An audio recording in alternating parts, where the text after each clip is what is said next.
now it's time to go ahead and start coming around to black people and saying all this dumb stuff and all this idiotic things and sitting up here. It just never fails. Whenever it's election time, then you start to see a lot of these politicians who hadn't paid black people no attention, no mind. All of a sudden, they coming around and what the perfect place to come to, because from what they saying that quite a bit of people in the actual Democratic Party could be leaning towards like they talk about as much as 30%. Now, I don't know 30% of black people are gonna vote for no Trump, but they talking about he could take a sizable chunk of votes in that 2024 election.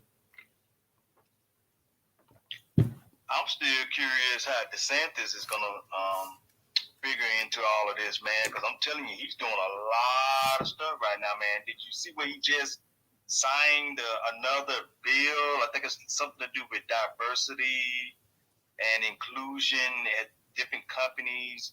Something where he yeah, I saw his dumbass sign something for the Pacific Islanders and stuff as well too. Like, yeah, Asian Americans, yeah, I saw his stupid ass sign this thing.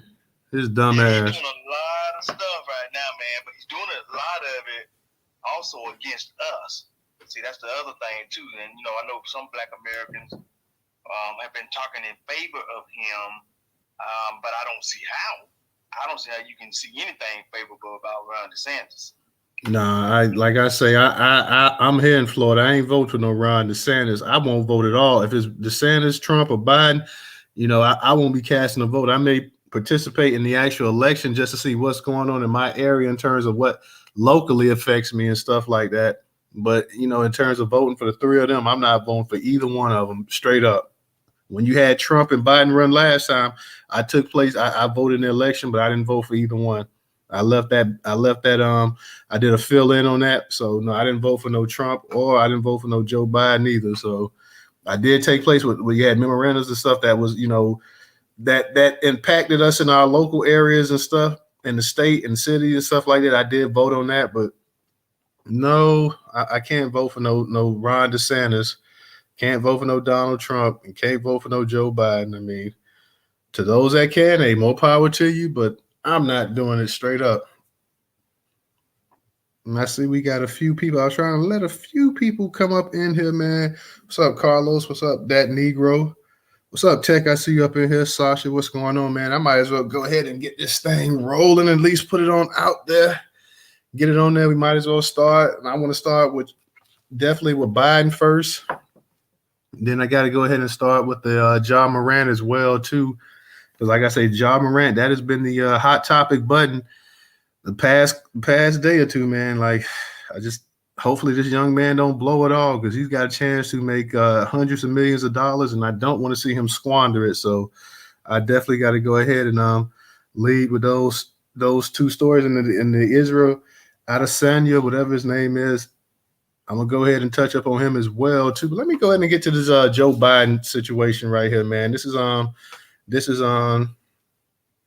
from Afro News, and let me go ahead. It's up in the Jumbotron. It says Biden tells graduates of Howard University U.S. history has been a fairy tale. Like I said, that's from Afro.com. It's up in the Jumbotron. Shout out to my people on YouTube as well too. Shout out to you guys that's up in the space, up in the YouTube sphere, as well as those up in the actual space. I see Rerod, she's up in here, so shout out to you.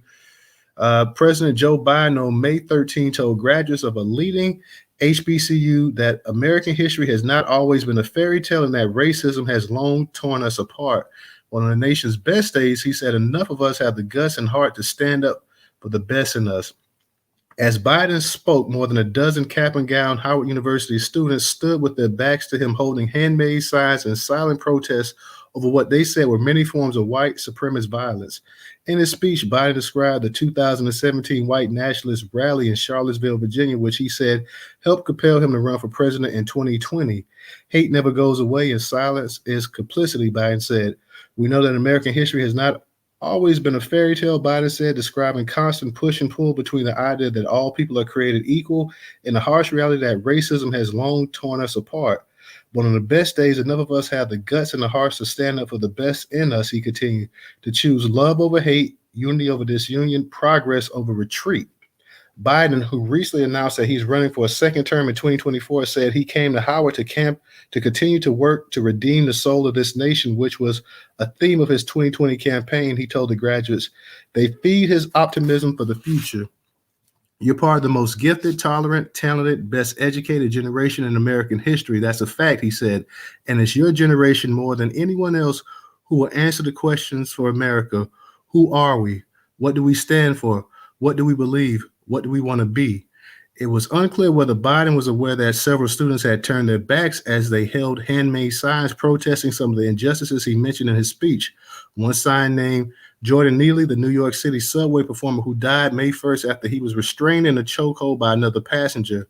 The passenger, Daniel Penny, 24, a former Marine, surrendered to police on May 12th to face manslaughter charge. He was freed pending trial. We as graduates stand united for change, Black lives globally, the students said in a statement. The White House had no comment. Biden spoke after he was awarded an honorary Doctor of Letters degree. The speech at Howard was the first of two commencement addresses Biden will deliver this year. He's scheduled to address graduates of the U.S. Air Force Academy in Colorado on June 1st. So like I said, a number of those students up in the spot, they let it be known that they weren't happy campers that Joe Biden was there. It was a handful of them. I believe it's something like 10 to 12 of them, but they let you know that, hey, they were not happy with the administration. They were not happy the way that the country's been run. They were not happy with Joe Biden. And even though it's good to talk about white supremacy, what have you done, Joe? For the longest, you have been one of the biggest proponents of white supremacy, going back to your days back in the 70s, being a segregationist with the likes of Storm Thurmond and the rest of those Peckerwoods back in the South. So now, all of a sudden, you're our bosom buddy, and Joe Biden's the type he'll rewrite history, and he'll tell you that he was out there with Dr. King marching for equal rights and everything else. So this is the kind of nonsense, the revisionist history that you definitely have to look out for. And shout out to those students there too, man. And I'm glad that they were graduating. They were able to do that, because who knows, Howard University probably would have found a way to discipline those students had that not been graduation time. But they had their backs turned to them, and they had signs up, and they was like, the hell with this. So shout out to them. It took a lot of courage. I know most people would probably, and it may even piss some of their family members off, but hey, I'm glad that they did it. They at least stood up, and they at least let you know that they were there and that they're not going along just with the agenda that everybody else is. I want to touch up on this second article too, y'all, and feel free when anybody wants to speak to go ahead and raise your hand. But we got to talk about the Ja Morant situation going on. It's been definitely one of the trending topics, not just in terms of sports, but national attention is gathering once again. Ja Morant, for those who don't really watch the NBA, and I'm kind of hitting there with the NBA. I don't watch it like I used to growing up, but I still watch it some. Been watching a few playoff games this year, and Ja Morant is a bona fide young superstar. But at the same time, he's had a number of issues lately, it seems, in terms of catching some bad news and some questionable things that he's been doing. One thing I know they were mentioning, they were saying, well, is it against the law to really, have in possession of showing a gun on the internet? I don't legally think it is. In terms of legally, I don't think there's anything against the law about him actually having a gun, but the thing was that he was suspended about 2-3 months ago. And there are clauses with these teams in the NBA in terms of the conduct and morality clauses and this type of stuff as well too. But let me touch up on this real quick. This is from Black Sports Online. Like I say, feel free, guys, when you do want to chime in, because we're going to be going back and forth on these conversations. This is about Joe Biden tonight and his him being at the Howard University graduation. Is also about Ja Morant.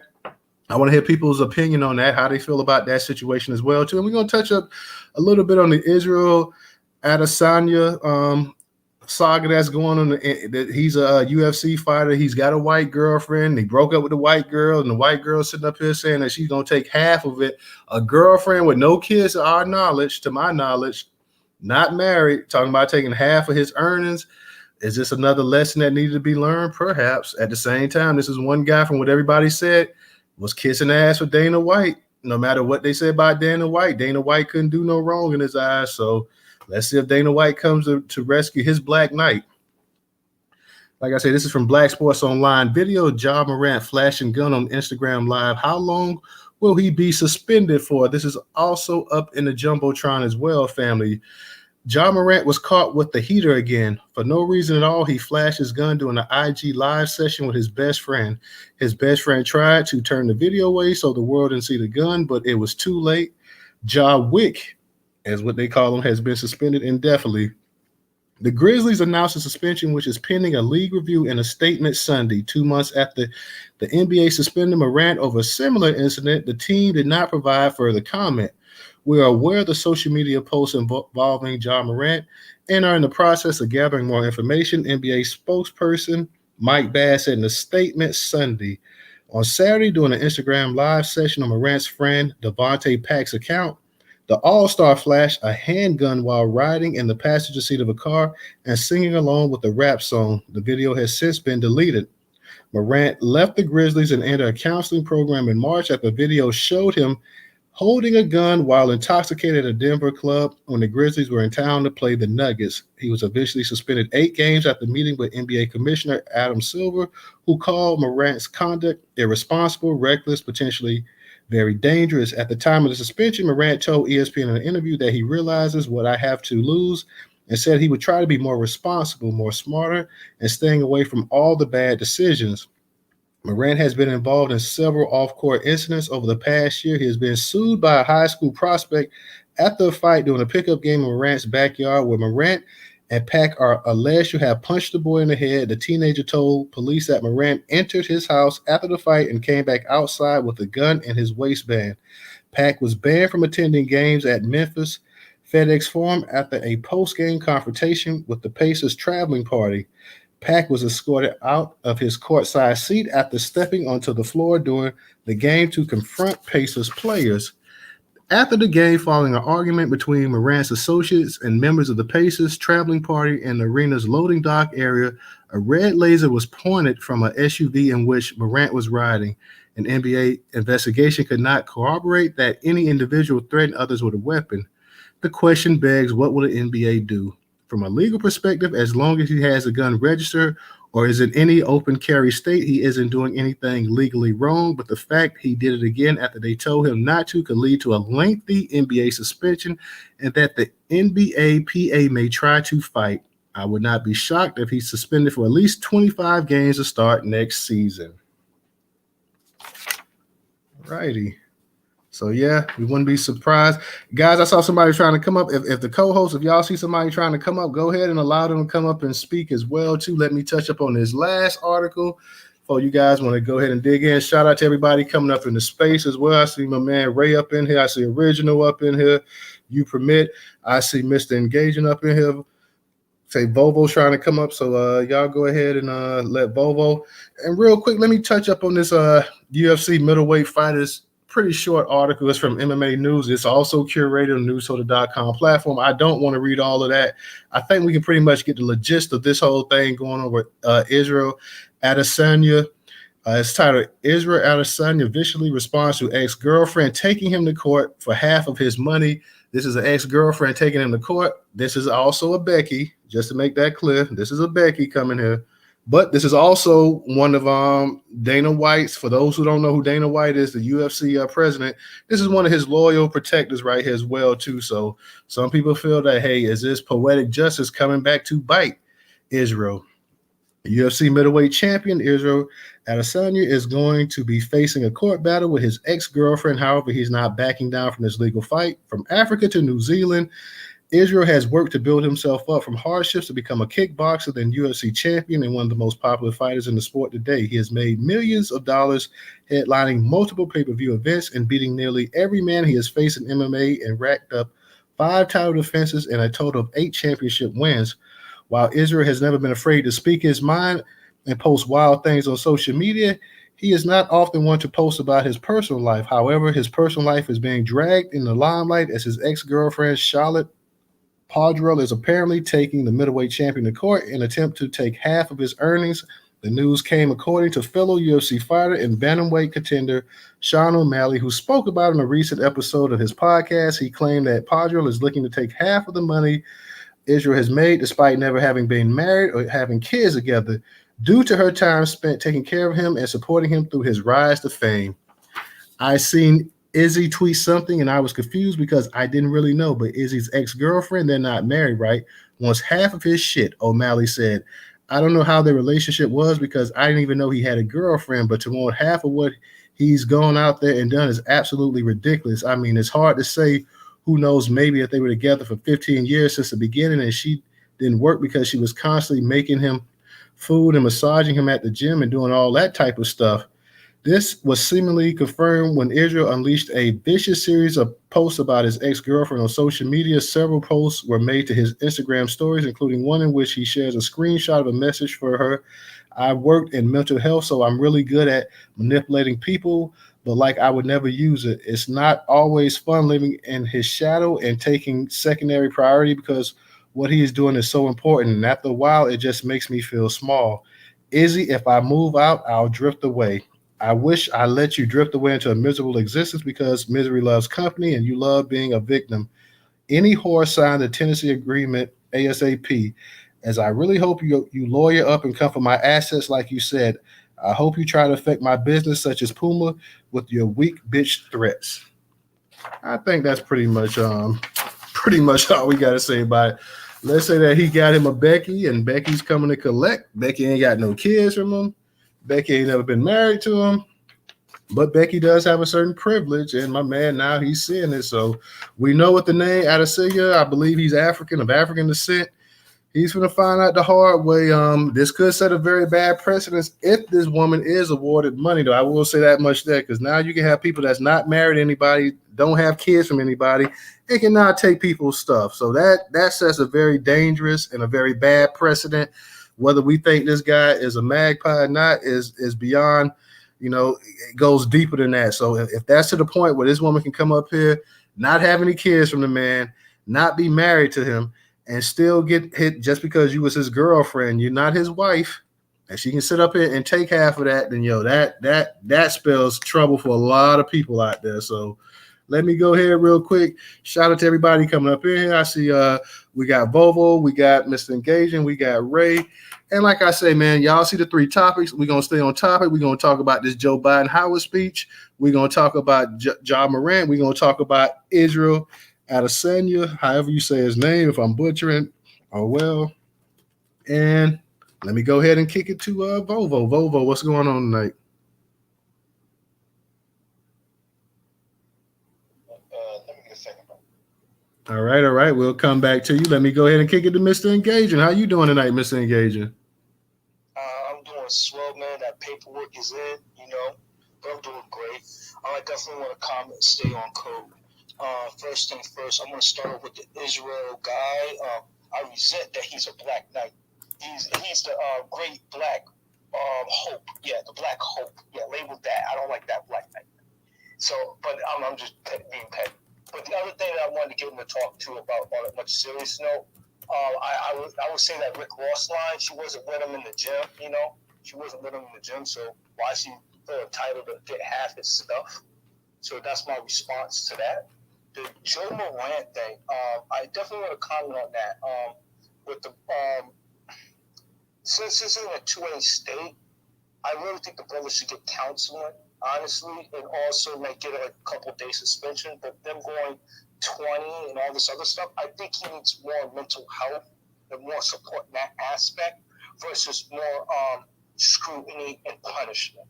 I feel like they're making this man into a criminal when it might be a cry for help, And I really feel like mischaracterization of this man, I think that could be a bad look, man. I think that if it was a white man, they would say, oh, he was a cry for help and mental health and this, that, and the third. But when it's our own brothers and sisters, we kind of I don't know, we allow the media to run away with it. I hear what you're saying about him being violent and stuff like that.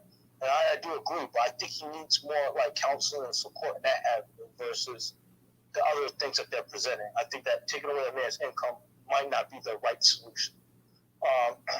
The Joe Biden and the Howard situation is disrespectful. Straight off the rip, they need to give it to the old great one, the doctor upon doctors, Dr. Claude Anderson. I feel like they disrespected and stuffed that man of excellence character for a white supremacist, that's disrespectful, but we need to do a better job holding these institutions accountable, or even participating so we can hold them accountable. You know, like one of the other aspect of it too, like they might need to eventually start consolidating these HBCUs so we can get a better product.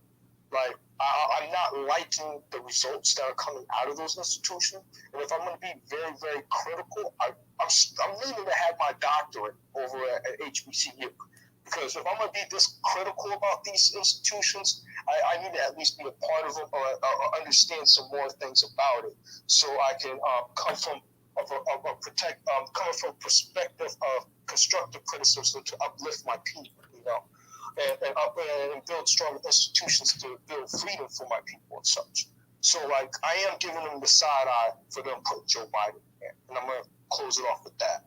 All right, appreciate it, Mr. Engagement. And just to clear things up, I didn't say that he was violent. The article said that, you know, he had some run-ins and some situations and stuff like that. This is what I do feel. Like you say, they should try to go ahead and, you know, try to maybe do the counseling thing and longer than a couple weeks or whatever. I hate to see this young dude squander. I think he has a $194 million contract, and that's not taking into account what he has in terms of, he has, I believe, a deal with Nike and Gatorade or something like that. He has a potential in his career to earn anywhere from $250 million to $500 million. And I would hate to see this young dude go ahead and squander and throw that away when you can set up generational wealth that your great grandkids can be impacted by. So I don't know. You can tell that the people that he's hanging with, you would think that they would have enough sense. Like, hey, man, don't do this, John. Go ahead and do what you're doing, because a lot of times we know you get some of these ball players, they got their boys, they taking care of them and that, whatever. Why would you want to see him screw that up?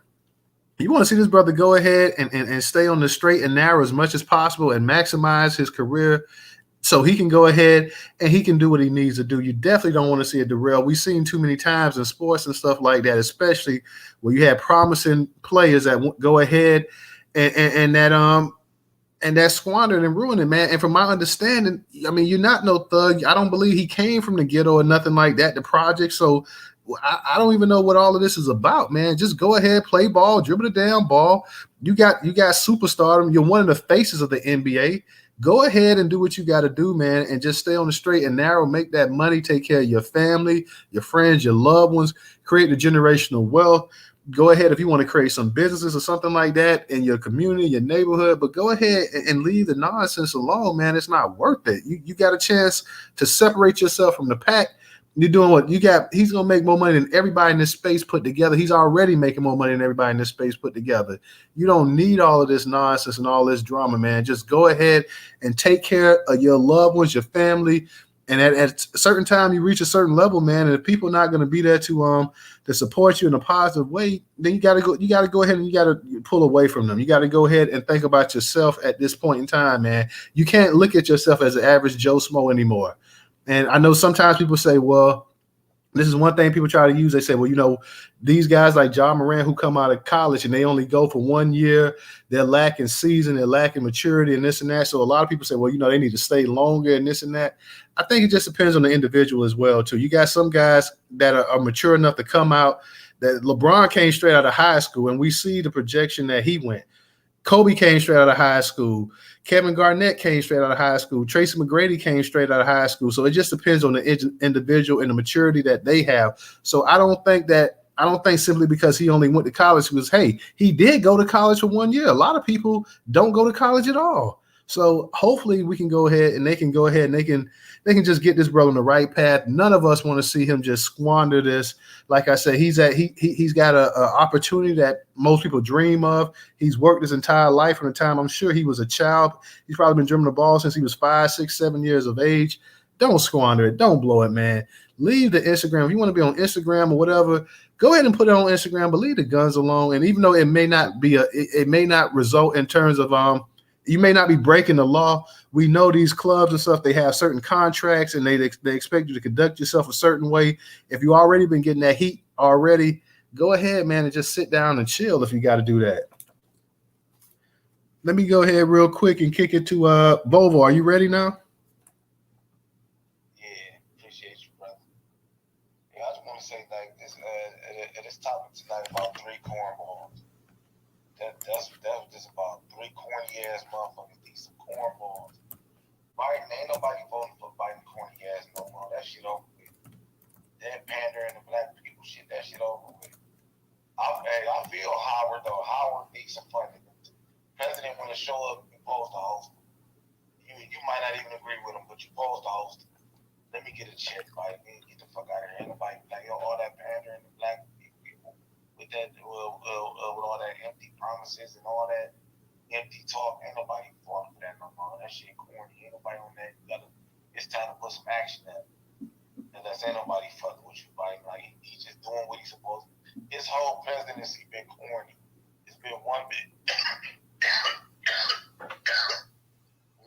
blunder. I call it Biden's blunder. Biden, this just been one big blunder. That's what this is.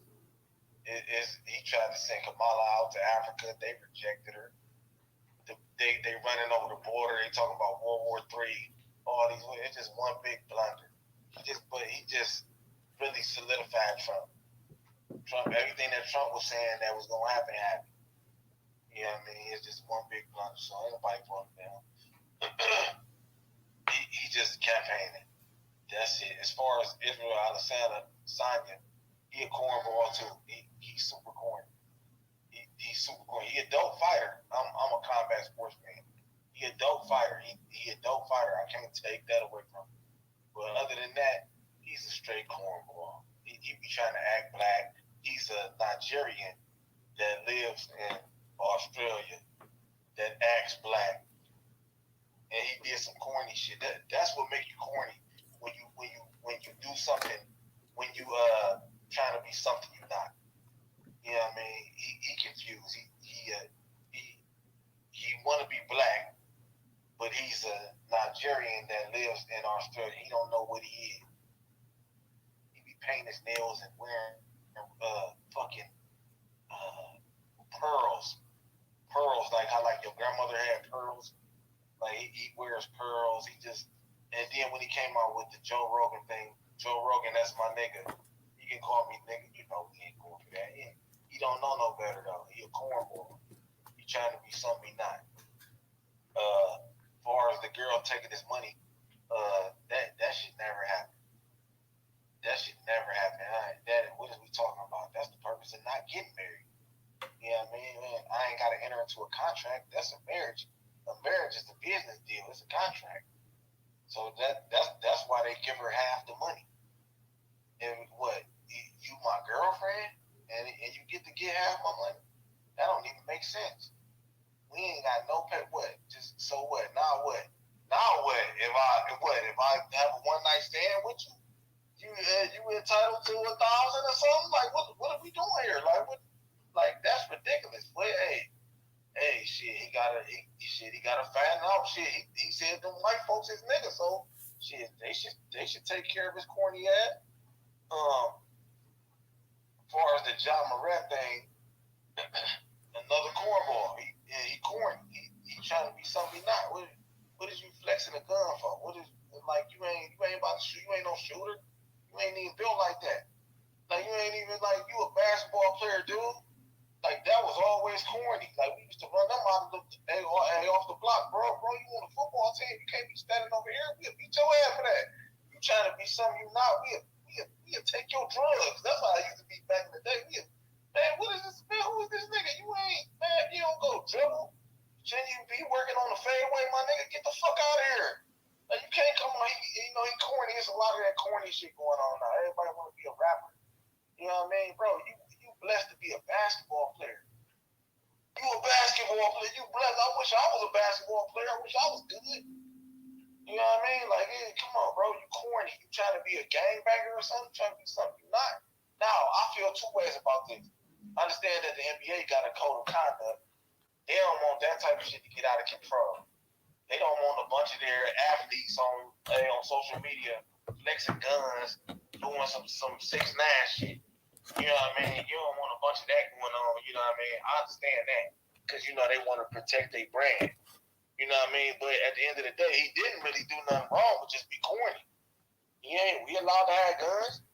If you go on YouTube right now, see these people shooting every type of gun you can think of, bazookas and all types of shit. So you allowed to have a gun? He ain't no felon. He ain't breaking the law.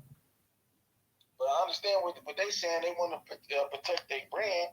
You don't want that to get out of hand. That remind me kind of the thing with Iverson when they was trying to make niggas dress a certain way. They tried to make everybody put on a suit. You know what I mean? I kind of understand. Well, I didn't really understand what they were saying on that. But this kind of a thing like that, he ain't really doing nothing wrong. But you don't want that to get out of hand, and then the next generation they online with acting like rappers and shit with their shirt off sagging and with big guns. You don't want that type of shit. Who they done shot. You don't want that type of shit. But Ja Morant just a cornball. That's it. That's a personality. Being corny is a personality. Everybody had corny moments, but he just got a corny personality. I'll let my plane, brother. I appreciate you letting me speak. All right, appreciate that, Volvo. Let me go ahead and get to Ray. Ray, go ahead and unmute your mic.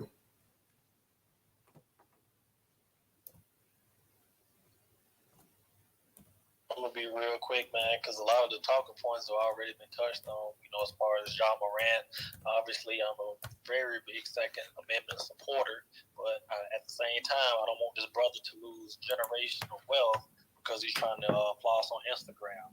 Obviously, 100% of this is on him, but I also feel like his people should definitely share some of the blame too, because if you're my friend and we're hanging together, and I might do something that could possibly get me in trouble, I need you to say something. You speak up for me, but we basically keep each other from him messing. You don't want to mess up his bag, especially if y'all really boys like that. Joe Biden with the Howard speech. I noticed how he said that white supremacy is the biggest threat to the nation, but he hasn't done anything to stop white supremacists the whole time. He hasn't put up any type of bills like really protect us. I mean, realistically, they passed that Emmett Till anti-lynching law, but didn't even use that same law on Carolyn Bryant, who was really kind of like the thought behind it. It really makes no sense, man. You know how these people, they talk out of both sides of their mouth. And Israel Adesanya, that whole thing, if you ain't married to him, you really can't expect half. That's just how it goes. I mean, it sucks. She kind of wasted that much time, but she should have got that ring. That's just true. If she wasn't with you from the beginning, and she came there right when you got hot and wanted to get half, that's not right. I land there. Yeah, not only that, Ray, she wasn't married to him, and she don't have no kids either. It's one thing, even if y'all weren't married and you had a baby or something from him, okay, that you're gonna get something then, but you're not married to the man, you have no kids from him, and you sitting up here talking about, well, join the whole free world. It's a bunch of people that done been with people for a number of years and probably felt like they wasted valuable years and time with a person. But hey, that chop that up to being in a relationship. It's a learning process. Now you can go ahead and you can take that as something that you can learn from. So I'm sorry that it worked out that way, but hey, it is what it is. You don't get no money for that. I don't know what they talking about on this right here. Like I said, they go ahead and they get this white girl some money like that. You're talking about opening up Pandora's box right here. Let me go ahead and kick it to Mr. Original. Original, go ahead. We're gonna go original. Then we're gonna before you go to original, if that does, which I know it won't happen, but do you think the roles reverse will be having the same discussion? Hell no. If that was a black chick up there talking about she had been with him for that long and she wasn't married to him and didn't have no kids, nobody even be paying her no attention. So hell no. But you see with the Tiger Woods situation right now too. Tiger Woods got something similar going on as well too. So hell no. Original, what's going on tonight? How you doing tonight? Hey, peace, black power, and reparation. Well, let's start with Jim Crow Joe. I mean, it's interesting how these HBCUs, see, they did this. This is nothing but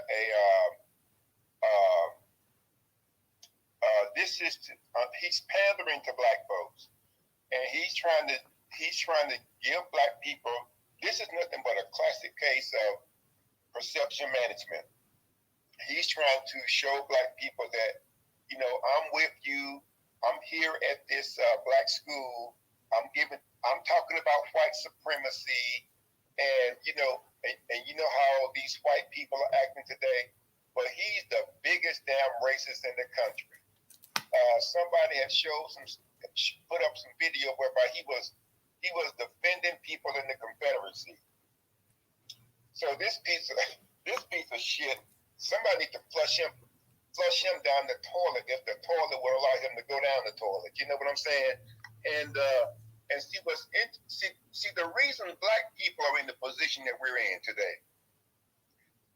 None of these black people will speak up and go out there and chastise this boy.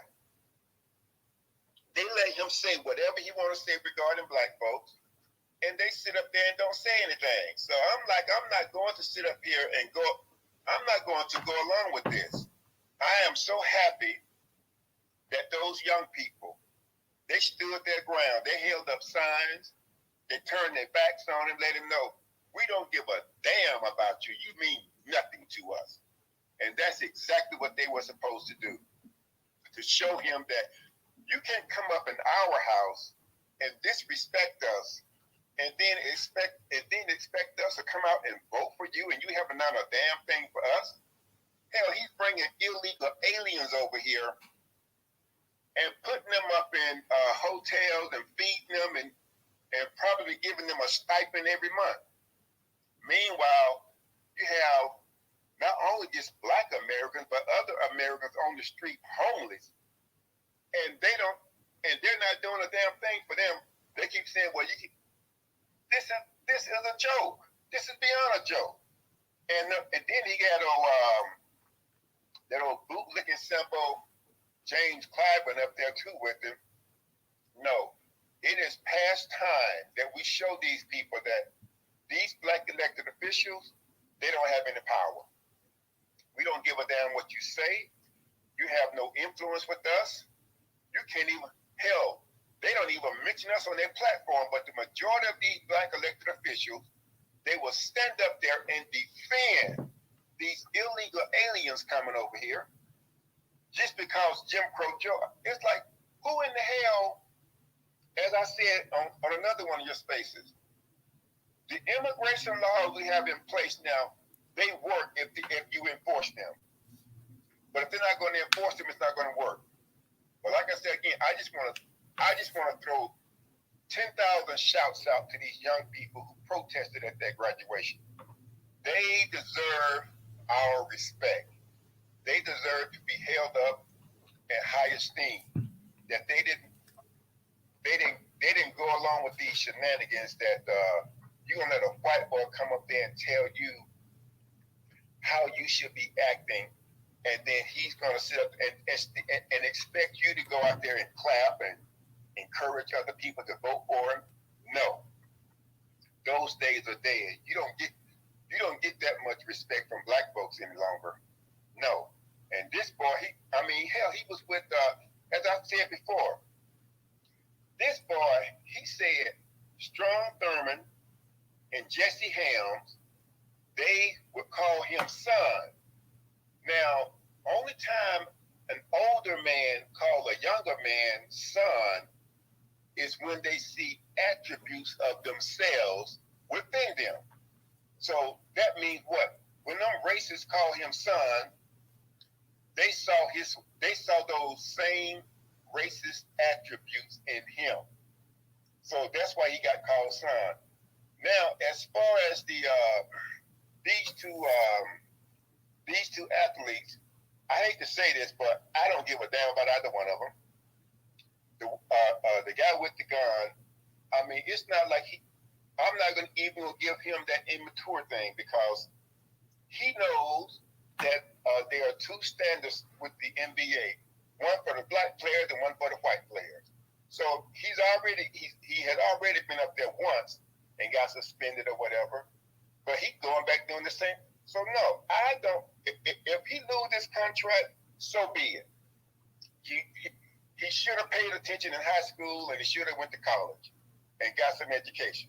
And what little money he may have now, he better make it stretch if they get rid of it. Because I'm tired of these people going out here doing all this stupid stuff.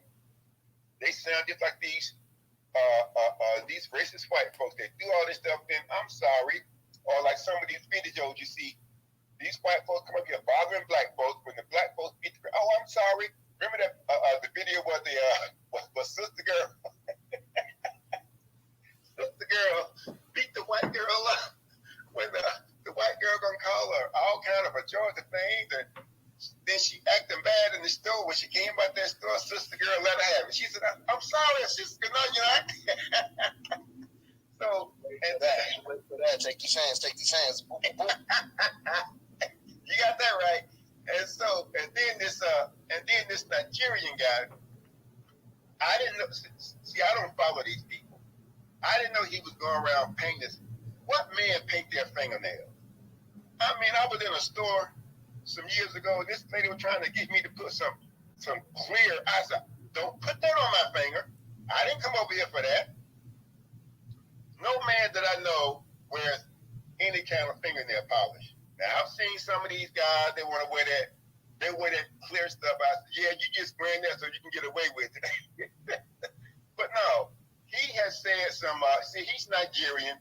He might be the MMA, I think he's the MMA fighter, right? The Israel guy. But I think he might be that fighter whereby it was a fighter who won an MMA championship. And then some people like, oh, good. That's well, just to clarify that too, the top 3 UFC fighters are all African. Israel Adesanya. I'll find the other 2 names. I can't think of their name, but go ahead. But I remember this one, I think it was an MMA fighter or something. They won a championship or something. And some people online saying, oh, yeah, good, a black man won. And they was quick to say, he's not black. He's Nigerian. So, you know, nothing against those Nigerians who rock with us, but considering this guy has gone out there and supported these racist white folks over people with black skin, I don't care what happened to him. Whatever he gets, he gets. He should have been with the bitch in the first place. Now, I will say this now. Depending on the attorney that she has, they did have this thing years ago called palimony. Talking about if you've been shacking with someone for an extended period of time, that you're entitled to something. I'm like, oh, hell no. You need if you need some money, there's a corner right out there you can work on. Go ahead, go out there and do what you do best, and make it work for you. But but those 2, I'm just not really feeling that because, again, the basketball player he is an adult.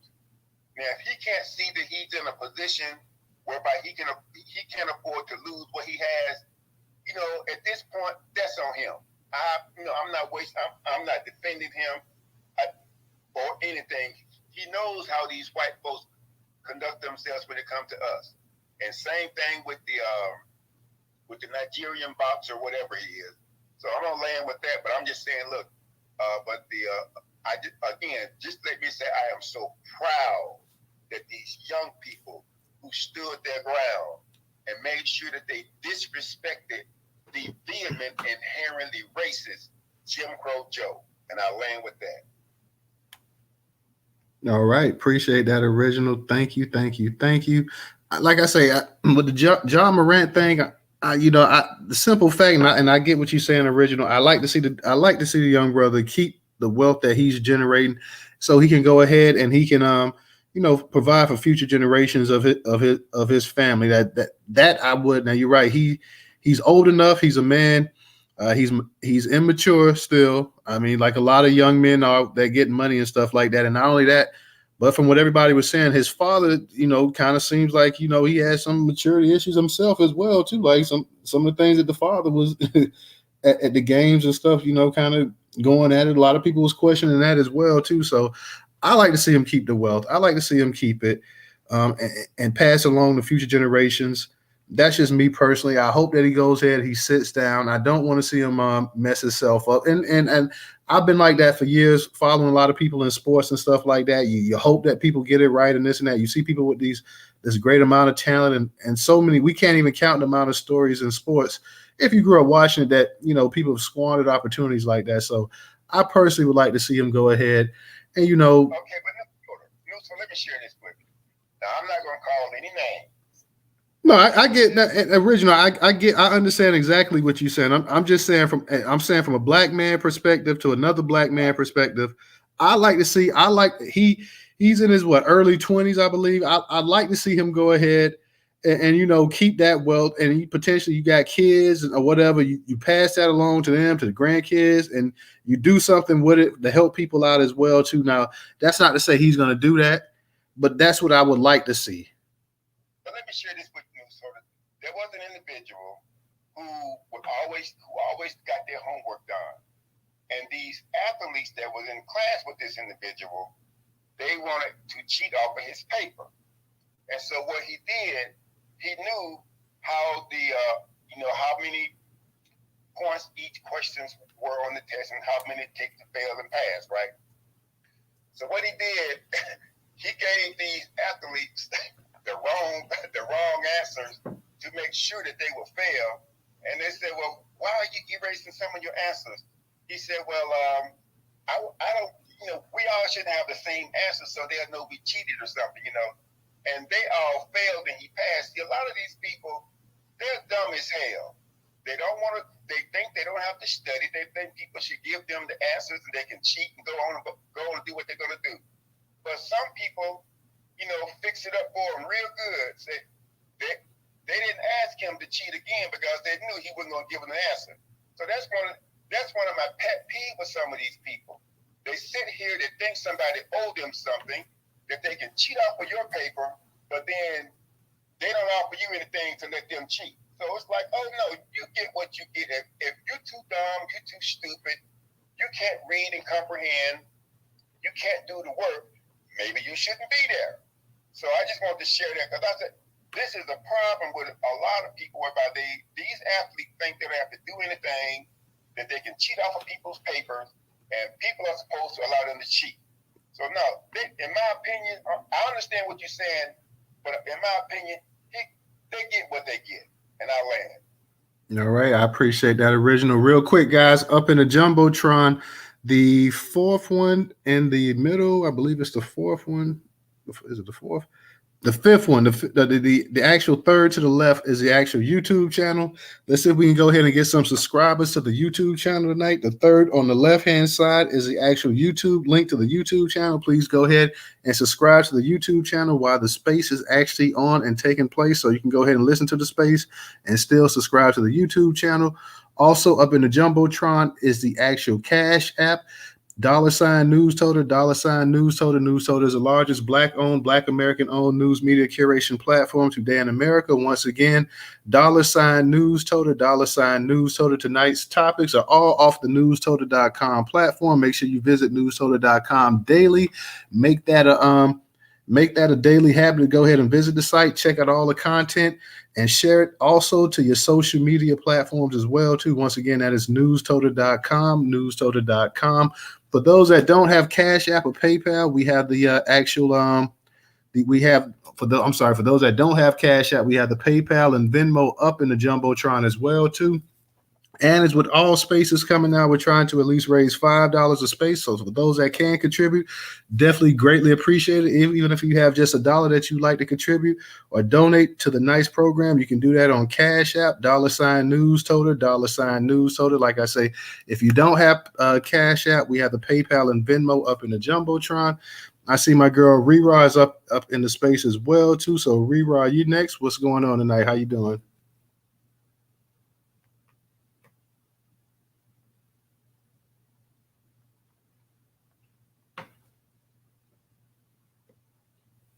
You there, Rera? Oh, yes. Sorry, I'm here. Thank you. I just wanted to hit a couple of things really quick. First of all, about the bottom to the jump, Morant, it's like we have to really, stop making them one person. Hey, Rera, hey, Rera, you may have to. Hey, Rera, can you hear me? Hey, Rera. Hey, Rera, can you? Yeah, because you choppy. Yeah, you choppy. You may want to come down, go out, and come back in real quick because you're real choppy. Okay. Okay. Let's give let's give her 1 second because she was kind of choppy. So I want to go ahead and get her back up here as well too.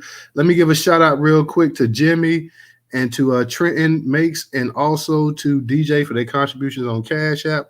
We're gonna go ahead and let Rerod come up here real quick. Let's see if we can get her to disconnect and come up here real quick. I want to go ahead and get her back because I know she was definitely passionate about this as well too. So let me go ahead and get her back in here. Let me see. She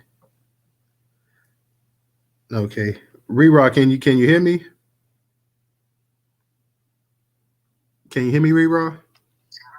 I can hear you. Can you hear me now? Yeah, I can hear you better. Go ahead. Okay. I just wanted to say, as far as Joe Biden and the students at Howard turning his back on them, which is exactly what they should have done. That's just a black man. Those are just black men, black people saying that we're not going to put our heads down and we're not going to do what you guys tell us and turn around and tell this little basketball player dude that, oh no, in your situation, you have to put your head down and you have to do what they tell you to do. People are getting tired and these rules keep changing. They keep changing only for us. One minute is good. Yeah, fight the power, stand up for yourself. But then in another situation, it's not okay. We shouldn't have to have all of these rules and things that we have to do. And if we don't do this, we don't get that. And you know what I mean? It's beginning to be too much. And as far as old boy and his girlfriend, yeah, they do have a thing called palimony. I believe it's 5 years and up. And this is not the first time that it's happened to somebody. But I mean, it is what it is. This is gonna have to be a lesson learned. I'm just really happy that it don't happen to normal people and that's or white girls industry because it will be really bad. Child support, it'll be really bad. No, they know what's up. I'm pretty sure they had a contract or something signed. So she knew what's up. He knew what was up. Okay. Did you want to mention something about the John Morant thing as well too, Rerod? Or you good? Well, that's what I was saying about the John Morant thing. You guys can be like, oh, he needs to put his head down. Oh. But then at the same time, saying it's okay for these dudes at Howard to turn their back on the president. You can't have it both ways. They should be able to do what they want to do. They should be able to express themselves the way they want to express themselves as long as they're not hurting anyone. And he wasn't hurting anyone. I just don't want you doing this. So now I'm taking all your money. You know what I mean? I mean, that's just the life for every black man who's a superstar. It seems like, yeah, you good when you good, but when you do something wrong, put your head down, do this, do that. People are tired of it. I'm tired of it. Tired of it. I feel you. The only thing I would say about the thing with John Morant was that he was suspended before.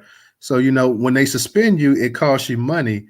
Now, he also lost some money too, because I believe the way his contract was structured, had he been all NBA, he was going to get millions of dollars in bonuses, I believe, or whatever. So that's my only thing is that I don't want to get it to the point where, the brother's getting suspended. He's losing millions of dollars. And then you have big time endorsements from Nike, I believe, and Gatorade. Next thing you know, Nike and Gatorade, they're dropping you as well too. So that's the only issue that I'm talking about. That hey, not only that, but it's a situation where he got in a fight with this kid that was supposed to be a younger kid. They talking about, and the kid claims that he saw a gun or whatever. So I just think that he has to be careful how he moves at this point in time. You don't want to get it to the point that hey, people saying that hey, I don't want you as the face of my product, Nike. We saw how Nike and them did Kyrie Irving and stuff for simply retweeting something. So I don't want to get it to the point where Nike and Gatorade say, you know what, you've been warned a couple times, you've been suspended, you constantly keep flashing these guns or whatever. That that's not the kind of image we want projected. We got kids buying it. You got to shoot us out or whatever. Maybe we just go ahead and we scrap this shoe. So I don't want to see the brother potentially lose millions of dollars because people forget these contracts in the NBA.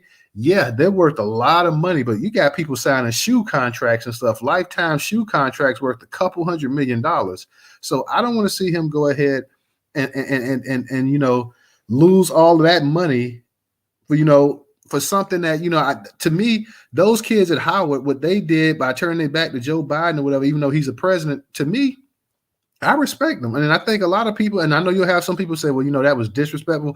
I know a lot of older black people will say, that's not the time and place to do that. And Joe Biden is a president, and that's disrespectful. You don't turn your back to the president of the United States. I know a whole bunch of black people. Matter of fact, I'm related to some of them. If they had saw that, they would have been pissed. They wouldn't have liked it. So I can definitely say that.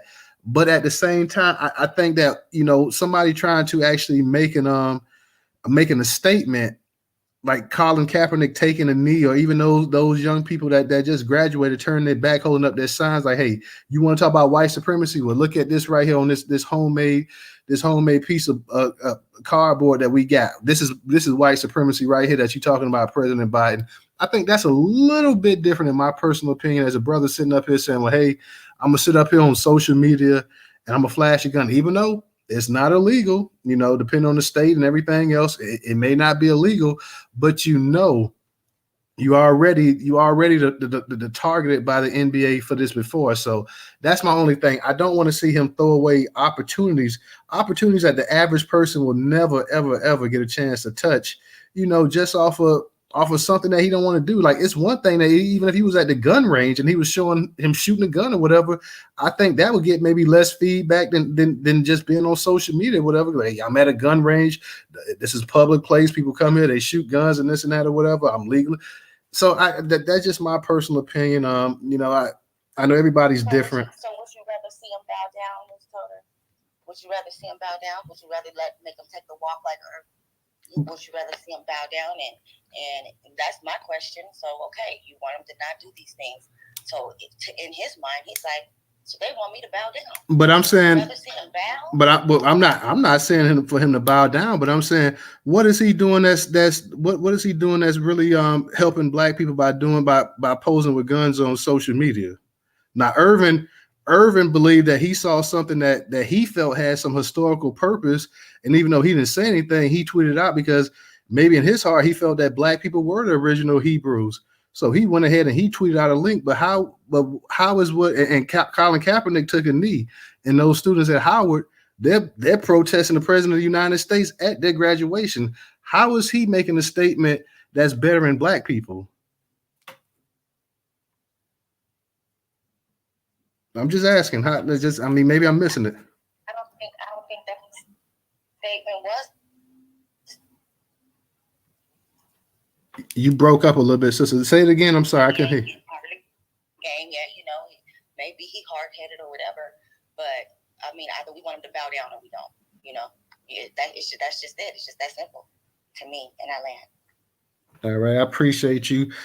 Like I say, my thing is that I just don't want to see the brother go ahead and squander a fortune, off of something that, if he does it again, we know that they're gonna come down on him. So, that's a decision he has to make though for himself. If he feels that that he's doing this for the betterment of himself and his people, then and he wants to pose with 1,000 guns, it's nothing we can do. He's a grown man. That decision's on him. So, but hopefully, like I say, everything works out best for him. I've seen it a bunch of times and stuff like that with athletes over the years. So hopefully, he'll go ahead and keep everything the way it needs to be for him. That's all I can say. And Rera, I appreciate you. And also that picture you had the other day set Black Twitter on fire. So I just want to give you a shout out for that as well too. Let me go ahead and kick it to Aunt Lai. Aunt Lai, what's up? Hello, how y'all doing? Peace, Black Power, and Reparations. How everybody doing in the room? Mine is going to be controversial. Y'all might get upset. Y'all know when I start. First, I want to say to Joe Biden, he don't bless me with my lungs. I ain't going to say nothing to that check clear. But I do want to give a shout out to the students for doing their First Amendment. I ain't mad at it. I'm glad they stood up. If the days of us sitting down is over, so I support them 100%. Biden, but thank you for that $200,000. And to the guy who chick about to take his money, good. I hope you take all of it. If you sleeping with the enemy, you get what you get. You don't get upset. I don't even care. I'm not super saving hope. We can't keep saving them. We already know who they are. They act like they don't know who they are. I hope she take everything. I hope he's sitting there in the drawers and one sock. That's what he get. I'm not trying to. Bad enough we gotta say black people from white supremacists. Now we gotta say y'all from y'all stick with the enemy. That's what you get. In regards to this Joe Morant, whatever his name is, I don't even know who he is, but I want to say I love him, I appreciate him, and I ain't mad at him because I don't understand what the problem is. People keep saying he had a gun. And I'm like, hold up, guns illegal. You got these politicians, these white people, they out here having these guns, they go into all places shooting up stuff. These white people is out of control. They do stuff with guns. Like, are you kidding me? But y'all mad at him because he in a video with a gun? I don't care if he in there doing flips with his wee-wee. He can play with as many guns as he want to. I don't see the issue. And my thing is, Master don't want him to do it. Yes, Master, put the gun down. That's my favorite. That should have bought me something. But the Master saying, oh, you can't have guns. Why he a black man, he can't have guns? But the NR, like, are you kidding me? Y'all got these white politicians and their whole family posing with guns, and they for guns, mass murders, people, they don't kill kindergarten and preschool. They don't want to do no more gun legislation. Guns are legal, and he playing with a gun is an issue. I don't care if he play with 15. Oh, he can't have a gun. Master said he playing with the gun. Master, so what he playing with? I don't care if he at the range. I don't care if he doing tricks with his big toe. That man ain't doing nothing wrong. I see if he did something wrong. Now with the fight, that's something different. But him just having a gun and the fact that the you can't, Master said that we can't play with guns. Are you kidding me? Y'all got to be out y'all rabbit ass line and excuse my French, but these white people is crazy. They have more guns than a little bit. They don't care about gun legislation. They don't care about gun control.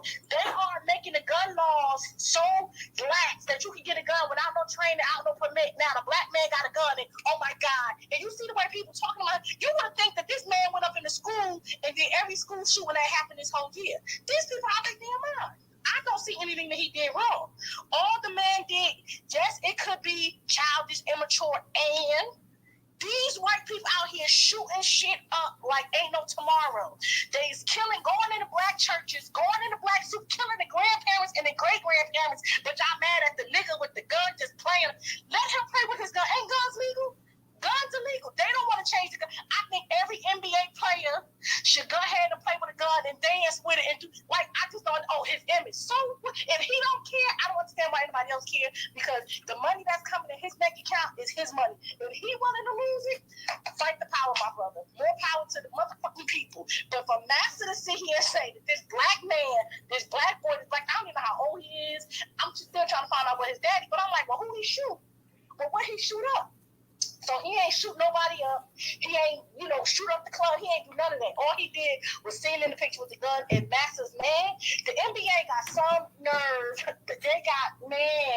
And if you see all these politicians posing with guns, so y'all telling me that a basketball player at his free will who's doing this, which is a sport for entertainment, but these politicians can take pictures with guns? That's cool. These politicians can have their kids training with guns since they was little. That's cool.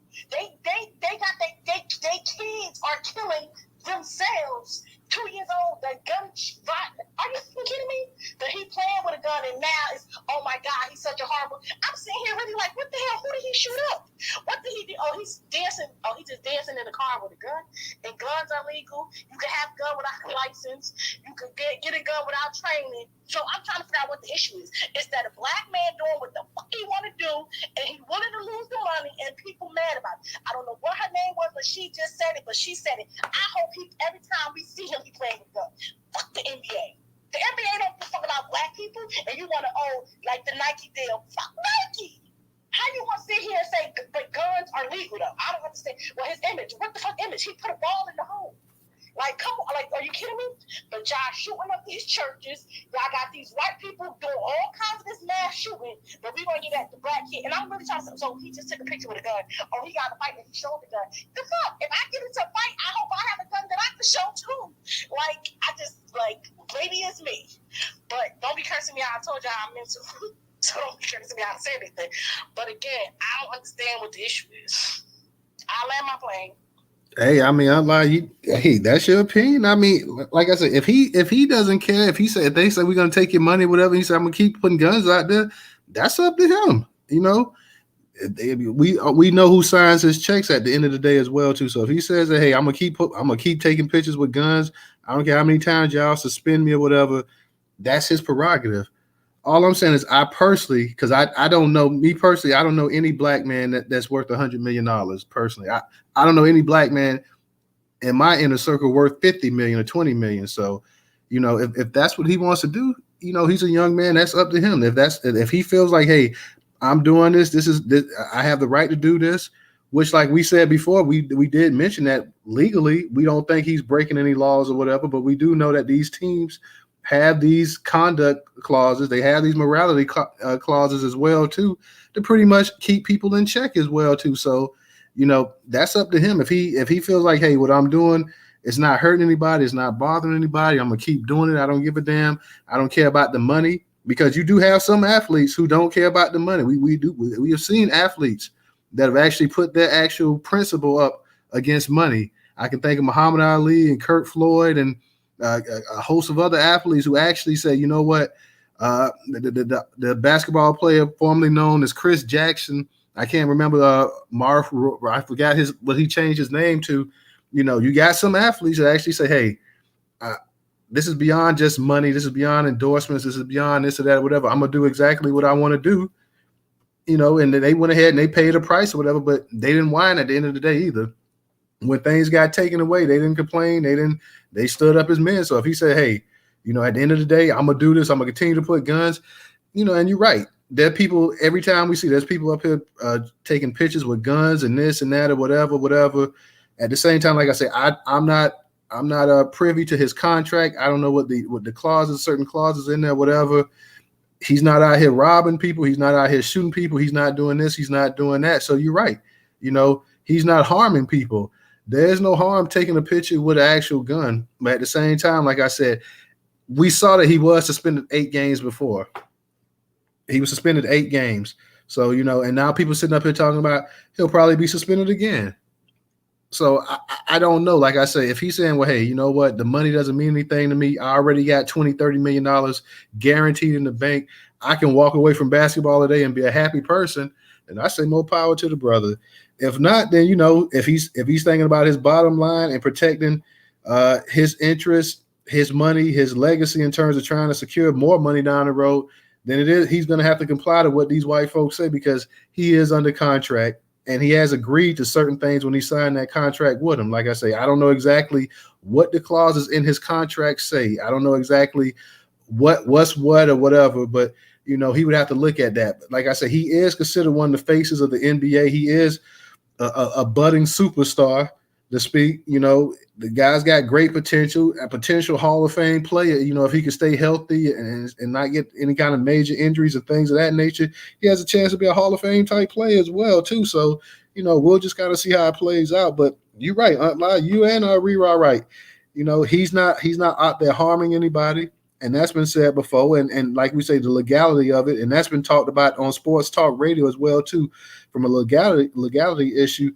There is nothing that we know that says that, hey, he can't actually have the gun on him, so we'll see how this thing plays out as well too. Let me go ahead and go to. I just want to say one thing real quick. In addition to being a gun, how do we not know that it's not? They have guns shaped like cell phone cases. We don't know if it's a toy gun. We just assume it. He could be, because the way he was dancing with it and stuff like that, we are just assuming that he has a real gun. He probably like me. I would be an asshole with a fake gun. Because I know if they see me with a gun, they'll say something, but it'd be a fake gun. We don't even know if the gun is real. So we're assuming that he had a gun in his possession when they have literally cell phone cases as guns and all these fake guns, toy guns, water guns. It could have been anything. So my thing is, I'm just saying, the issue that I have is the white men who saying, because again, what they try to do to black folks is they try to sell them out with the athletes giving them money. Damon Wayans did a big joke about it. I gave you all these millions of dollars, so what do you think about such and such? And the mentality they saying, like, oh, this N-word with all this money, that's the rhetoric I see. Because these white people talking about him like he really did something, but I don't see none of these white people giving the same smoke to Rittenhouse, to the dude that killed the guy in the subway. They love him. They got, and that's what I'm saying. As black people, somebody said we should not criticize black people in front of other people. As black people, we should be saying that's, that's that man business. or whatever. But when you see black people talking down about him, like you got all this money, you the N-word, it's the mentality that the money will stop you from being who you are, or you an N-word, you're supposed to be better. So it's the rhetoric that I'm seeing that pisses me off, because he really ain't do nothing compared to all this other shit that's really going on. I'll end my play. All right. Let me go ahead and get to Leon. Leon, go ahead and unmute your mic. What's going on, Newstoter? What's up? DJ, Professor. Both of the sisters are spot on. Now, the only thing I gotta say is there is a double standard in this society, especially when it's towards black men. So we're gonna go to the John Morant. Great player. Like you said, Newstoter, shining star. You could be a future Hall of Famer. Absolutely. I'm not going to really condone whatever he was doing, because that's his business, and it is. And like you were saying about other sports people, when they take a stance or whatever have you, you know, I mean, if that's, you know, what he was doing, that's his business. Now, if the money stops coming in, don't cry.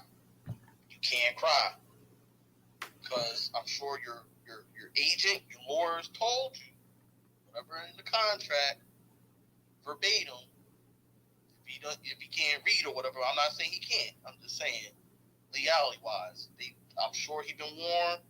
I'm sure that the players union, his players rep, probably, you know, if that was the case. I'm just saying if. I don't know what his suspension was, or if there was any other contingency clauses that he had, you know, you can't do this, that, whatever. That's really irrelevant. I just look at it like, well, I'm not saying he's a problem child. I know a lot of people will see that. To me, that doesn't matter. The man had a right to do what he did. He, like Sister said, he ain't harmed nobody. He ain't harmed nobody, period. And a lot of stuff they were saying too about how come the white society, you know, they don't make it an issue, because that's inherently wicked of them. So they're not going to look at it differently. But if we as black men do it, it's a problem. And that's just because that's just how it is. They're just culturally conditioned that we're the threat, we're the criminals, so far and so forth. Anything wicked, you know, the black man did. And that's where that's at. Now, the Joe Biden speech, shout out to those students, turn it back on his ass. They need to do that straight up. I blame the president of Howard, his tether ass, because he's a Jamaican. I don't know if people know that. His ass was on the chopping block last year when those students was having a hard time in those dorms at Howard, with rats running around in the hallways and pipes bursting and all that crap when they had the little protests out there for a couple months in the cold.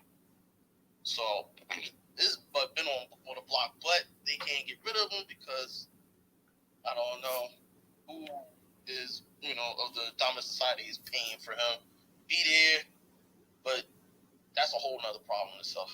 And Israel, the other dude, the Nigerian, yeah, you get what you get, man. You want to be American, you want to live that American dream with the snow bunny, you get what you get on that. I'm saying. At one time in the UFC, there was 4 Black Americans at the championship. 4 of them. John Jones was one. Then you had Tyrone Woodley. Then you have Maurice Johnson. I forgot who the other brother was. And they all had the titles for multiple years before they got defeated. But that's another story too. Like I said, Newstoter, this was a great night. You got a lot of good topics here, so I'll land there. All right, appreciate it, Leon. Yeah, you did have some black champions that used to be in UFC. I definitely don't cover UFC that much. It's been a minute since I've seen some of their fights, but yeah, you used to have some black champions up in there too. What's the cat name that played in the A team that played B.A. Baracus, y'all? What's DJ? I know you remember his name. Rampage. Okay, yeah, you had Rampage and them and all of them, but yeah, you're right about that. Let me go ahead and move it to that Negro. What's going on tonight?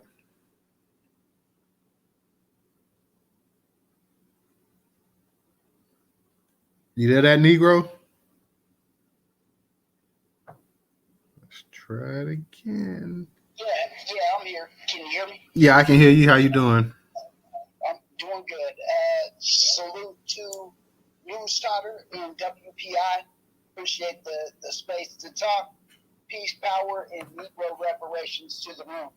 So I am Money 360 is hopefully still here and going to help me out with this technical stuff. It's hard with one arm. Jim Crow Joe, Howard speech, shout out to the students, man. And before I go anywhere else, Aunt Lie, I agree with you 100%. All I got to say about that is y'all be careful. Negroes, be careful with them guns. When you playing with them however you can. But again, we ain't doing nothing like those other cats are doing. We ain't shooting up schools. We ain't doing none of that. So I couldn't agree with you more. Just be careful. And so, like I said, these clips that I am Money 360 is going to play, hopefully, are from Irie Farmer. This is Jim Crow Joe. And I believe when someone tells you who they are, you better listen. And he's been saying it for years. And these clips prove who I don't care how nice he wants to act, how the bottom line is he is based in white supremacy, period. And these clips will show you that without a doubt. Again, I appreciate the space, and I am Money 360. If you could, I appreciate you so much, Queen. I am so sorry. I'm actually on my way home. I'm driving. I was going to say, could you send it to the co-host? Because if you can get it, I mean, he's really savvy with it. So, but I'm driving right now. I'm not going to be talking about that. Okay. Yeah, no worries. Newstoter, I'll just tag you in this post, and then if you could, whenever the time comes through, it'd be really cool. But I yield. All right. Thank you, that Negro and Aunt Lie and Reraw, like they made some great points and stuff like that. So like I agree with that saying. My thing is this here too is that I just so often, how often do we really see young black men with a chance to have the kind of wealth that he has? So I would like to see the brother go ahead and keep it as much as possible, but that decision is up to him as well too. So you rarely see a 24, 25-year-old black man in this country, 23 or however he is. I think John Morant got to be anywhere from 22 to 25 or whatever. I'm sure. Rarely do you see a black man at that age. Rarely do you see a black man, period. You don't see most black men 50 years old. You don't see with $100 and some million within their clutches. So just the fact that he has that and he's so young and he potentially could make, like I say, potentially this guy has a chance of making anywhere from $250 million to $500 million, in his playing career. So, you just would like to see him go ahead and maximize his potential and rake it in while he can, because so many brothers won't have that opportunity. So, I just hope he goes ahead and he does, he has to do what's best for him. And if he feels that, the current way he's going is best for him, then, we'll see how everything plays out. Let me go ahead. Let me give a shout out to my man Professor too. Professor, thank you for your donation on PayPal. So shout out to my man Professor as well too. Let me go ahead and y'all, we're trying to get some more subscribers to the YouTube channel as well too. Like I say, the third one on the left hand side is the actual YouTube channel. So while the space is going, please go ahead and subscribe to the YouTube channel. Let me go ahead and get it to Wilson. Wilson, how you doing? Hi, how's everybody? We're doing good. Good. As far as John Morant is concerned, look, I see both sides.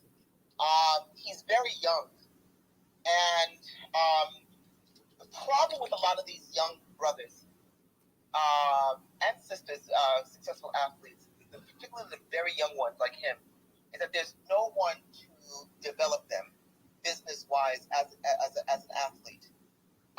The consequences are not truly presented to them as far as long-term consequences. Having said that, we don't know what the agreement was between him and the team that he works for. And I say that he works for. He does not own the team. there had to have been some kind of clause. Why, because of this abrupt reaction. What he did, I didn't see anything that he did that was threatening to himself or to anybody else. I think a lot of this too is the company you keep. I don't know who he's around, and he's about 23, 24 years old. He wants to be around his friends, but again, as they used to do in music many, many years ago, artist development. There is no athletic development, anything for these young cats, and they are just as wayward as they want to be. But the dangerous part is that there was a lot of money, and also from a business point of view, there is a lot at stake. Look, as it was said before,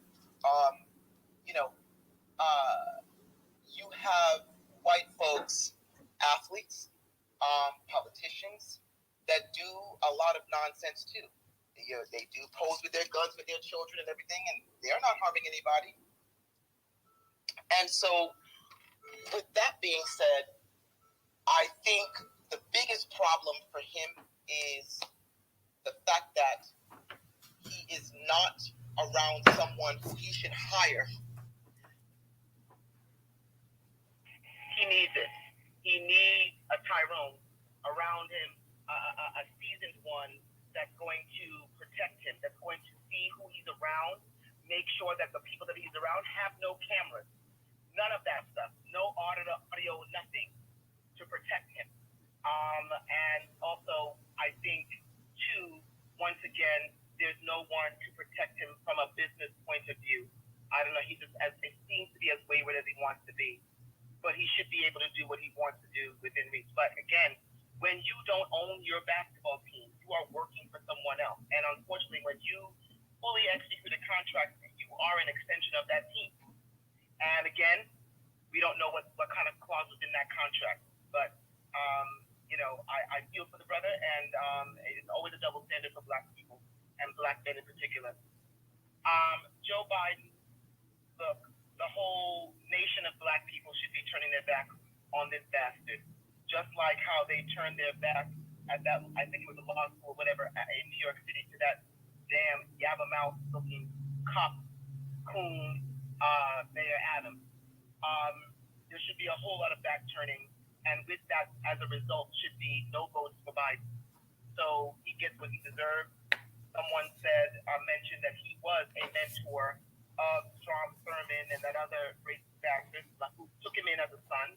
And again, when a man takes you in as a son, they see something in you that is promising, and they see a little bit of themselves in you. And there's a whole lot of them in him. He's a racist bastard. He's one of those blue-collar, poor-ass white men.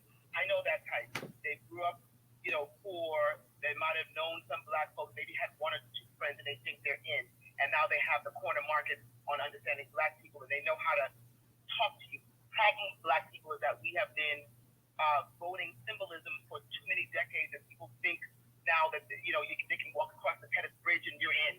You can go to a church, a black church, around the time when you're an election, and then you're in. And we have been giving them that, and so it's time. And it's a good thing that generation is dying. You know what I mean? The Elijah Cummings and the whatever of the world. They're on their way out. What they've got now is a bunch of black voters giving them that smoke and holding them accountable. As far as the athletes, this Israel, whatever his last name is, and for many black athletes, look, you love who you love, but it's like a trend. They all want to have these ambiguous-looking black women or white women or something non-black, and they have these babies. They ain't nobody marrying, they're just having these babies, and they look ambiguous, and Africans, a lot of Nigerian men in particular, look, you love who you love, but a lot of them they only seek white women. They only want white women, as if black women can't do nothing for them, and that's how they feel. They feel black women ain't shit. So look, I've always looked at it this way. Who the fuck wants your black ass? No black woman with half a brain wants your problematic ass. A white woman will put up with your shit because she's already knows the law. She already knows that she puts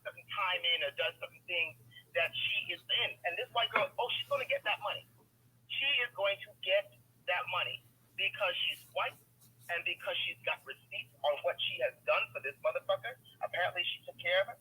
And let it be a lesson for a lot of these brothers. I saw one the other day, I don't even know where he is. He played, I think he was MVP or whatever. And then here comes this little toddler. And again, ambiguous looking white woman that it's like, man, look here. You know, I look at Kobe Bryant and, you know, look, God rest him, you know, he rests in peace.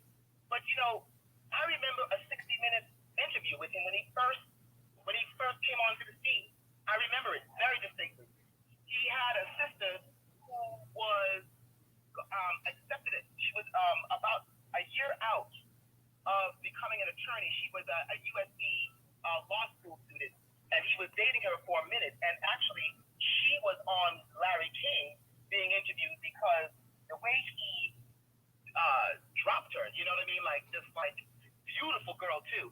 And then, you know, I remember Kobe Bryant trying to defend this woman that he chose because she was a video dancer or whatever, Vanessa Bryant. He told the whole world that she was Italian. I'll never forget that. He was on 60 Minutes talking about she was Italian.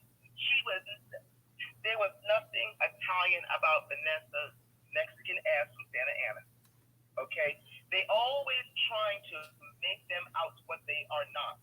Why you see them, they have this thing where they over-tan their skin, they put more fillers in their lips to give the notion of being black. But, you know, I've always said, these white girls, they want all the rhythm and not the blues. Okay? They want all the rhythm of looking black, but they don't want to know, they don't want nothing about what comes with that shit. And they'll be the first one to jump off and leave you, whatever. Look at Tiger Woods. Tiger Woods, I don't feel sorry for him one bit. He already told the world when he was on Oprah Winfrey about what he's a Caucasian, which I don't know what that means, but you know, he realized soon with his Caucasian ass where when you get in trouble, what the cops will do to your Caucasian ass. And you learned your lesson with your first wife. You pick up this barmaid and she ain't shit, and look what she's doing. So if this girl with this MMA guy gets this money, believe me when I tell you, they're going to use, look, oh, what I did for you, what I didn't do for you, oh, you sexually harassed me, which is what Tiger's woman is saying, or ex-woman is saying. They know the dog whistle that will give them the opportunity to grab a bag, and that's what they do. They would not ever let a black woman slide with none of that shit. None of that. But they will pick up the worst of the worst. If you picked up somebody that sense of whatever, I would be all right, whatever. You love who you love. But all of them, damn near almost all of them, want these ambiguous or white-looking women to have these ambiguous white-looking kids, and it shows. It shows big time. I always felt that, you know, when we put too much time into these athletes, they want you to stick with them with all black. But I tell you what, in LA, all these damn athletes, when it comes to real estate and real estate transactions, when it comes to looking for these homes, they don't choose black. They choose white agents that don't give a shit about them and let them buy any old thing and don't protect them. You know, I always said, what a damn shame. What's her name? Melanie Hobson, the sister out of Chicago, lived in Chicago for years, was the head still running a $3 or $4 trillion hedge fund. All those years she was in Chicago with all those basketball players, all those black baseball players, and I'm saying to myself, now one of them would look at her as a single woman and say, now, and she's a fine-looking woman, and say, this is the kind of woman that's going to manage my goddamn money so that if I get in trouble or I did things, I don't have to be balling like this for years. I don't have to be doing all this shit. If she's running a $3-4 trillion hedge fund, it was my $100 million or $150 million, that shit get ready to look like a $1 billion. But they don't pick smart. They pick ass. They pick tits. And they pick ambiguous and white. And that's why they get themselves in trouble. That's why Scottie Pippen is broke. That's why a lot of those motherfuckers are broke. And I land with that. Do I have anything else? Who else? That's it. You know, that's it. Thank you. All right. Thank you. Thank you. Thank you. Let me give a shout out to a couple of people that did subscribe to the YouTube channel. Thank you guys while the space was going on. Thank you for subscribing to the YouTube channel. Definitely for those that haven't subscribed, that's in the space, please make sure you go ahead.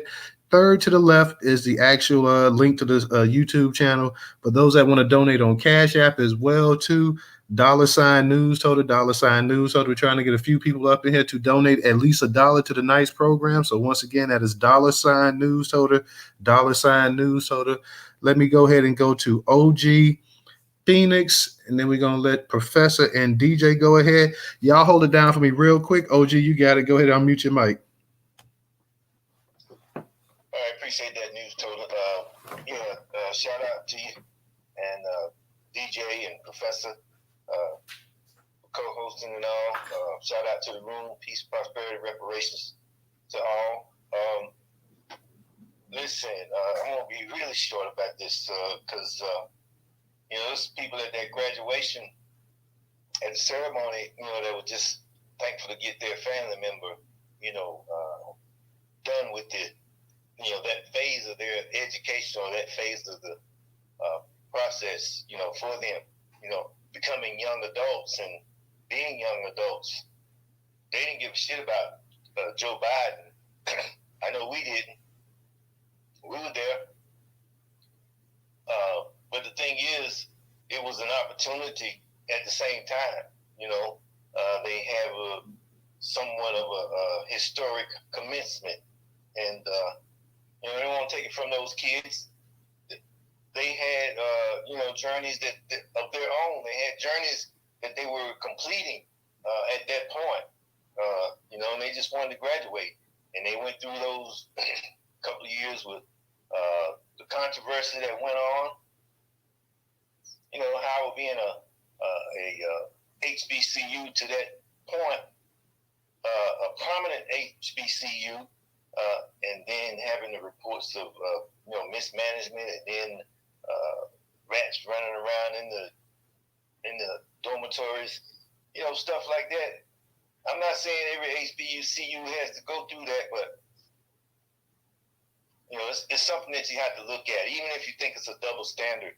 Where everything black has to, act right, do right, and it puts us under the microscope. So be it. We just have to function. Sometimes we just gonna have to function, period. We just gotta make up our mind, we gotta function, regardless of the double standards and all.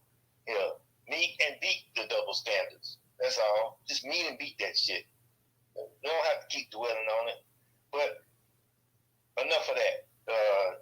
If that white girl gets your boys MMA money, then there's something stupid about that too. And y'all leave John Morant alone too, because he's a 23-year-old basketball spectacular. Okay, and if he's having growing pains, he's having growing pains. Ain't nothing none of us can do about it. Let him have his growing pains.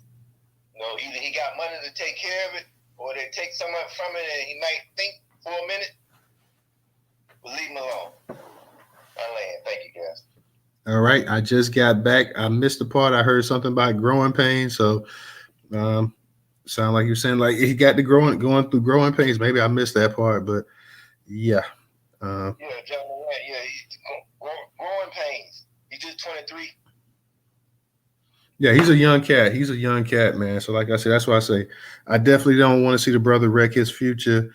I think that he has a long future ahead of him, and I think that he really, he can really set his family up for financial success. So I'm hoping the brother go ahead and he takes care of what he's got to take care of or whatever. So I definitely don't want to see him. I know some people say let him fail and this and that, but I don't want to see the brother fail. I want to see him do well, and I want to see him, have a prosperous career on and off the court as well too. So I'm just wishing the best for him, and I hope that everything works out for this brother. That's my thought. That's how I feel about him. Let me give a shout out to Black House Delegation. Thank you for your contribution on Cash App. Let me go ahead and get to Phoenix. Phoenix, go ahead and unmute your mic. Good evening, family. Good evening, Toto, DJ, Professor. What's up, Phoenix? Oh my God, I've just been angry, you guys, just this weekend, and that's usually not my position, but for some reason, some things just came over me. But I'm settling here. But I want to talk about. Phoenix, can you speak up just a little bit louder if possible? Hold on. Can you hear me now? Is that better? Yeah, that's better. Okay, my volume is down. I just want to speak on. But did you hear me say my hello and all that? Yeah, I heard you. Okay, all right. The Joe Biden thing, right? Well, let me talk about the brother Jay Morant. Now, in my opinion, he's just expressing his two-way rights, right?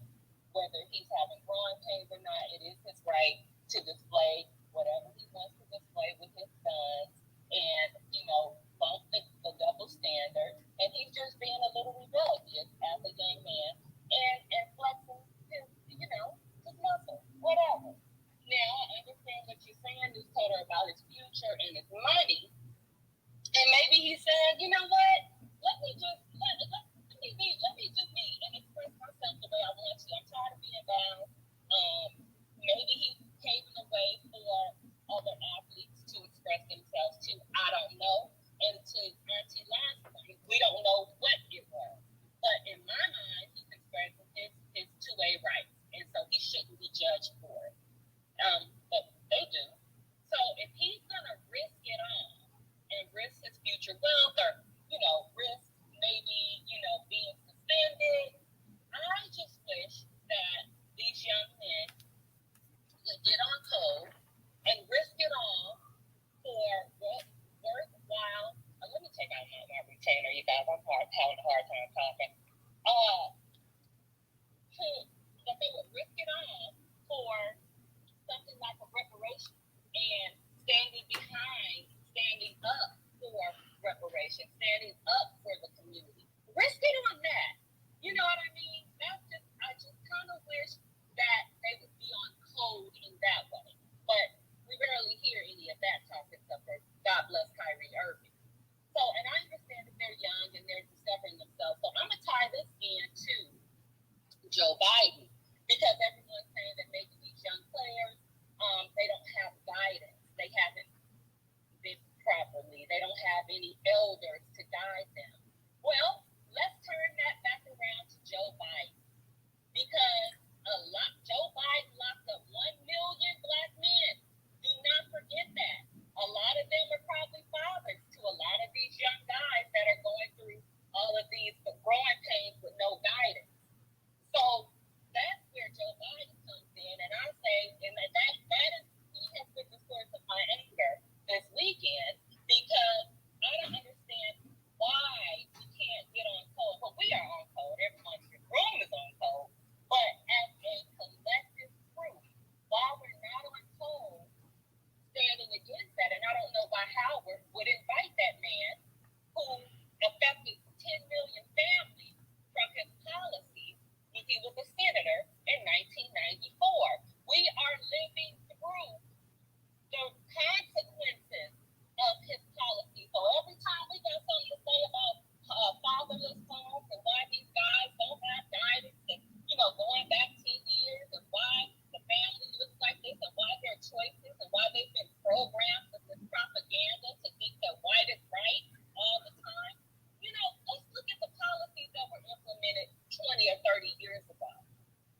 All right. Thank you, Phoenix. I think it's a Shilly. Is it a Shilly? Bobbitt? Is it Ashley Bobbitt? I think it's Ashley Babbitt. That's that woman, that white woman that got shot up in that January 6th. Ashley Babbitt's escape move. Okay. Professor, that was fake news. Fake news, Trump. You know what I'm saying? Hey, Ashley, you can go ahead and unmute your mic. Yeah, how y'all doing? Peace and blessings to the room. I want to say, shout out to Newstoter, brother. Thank you for having me on here. I want to speak to John Morant. You know, I'm gonna make it real as brief as I can. I do agree with the brother being able to express his two-way rights. You know what I'm saying?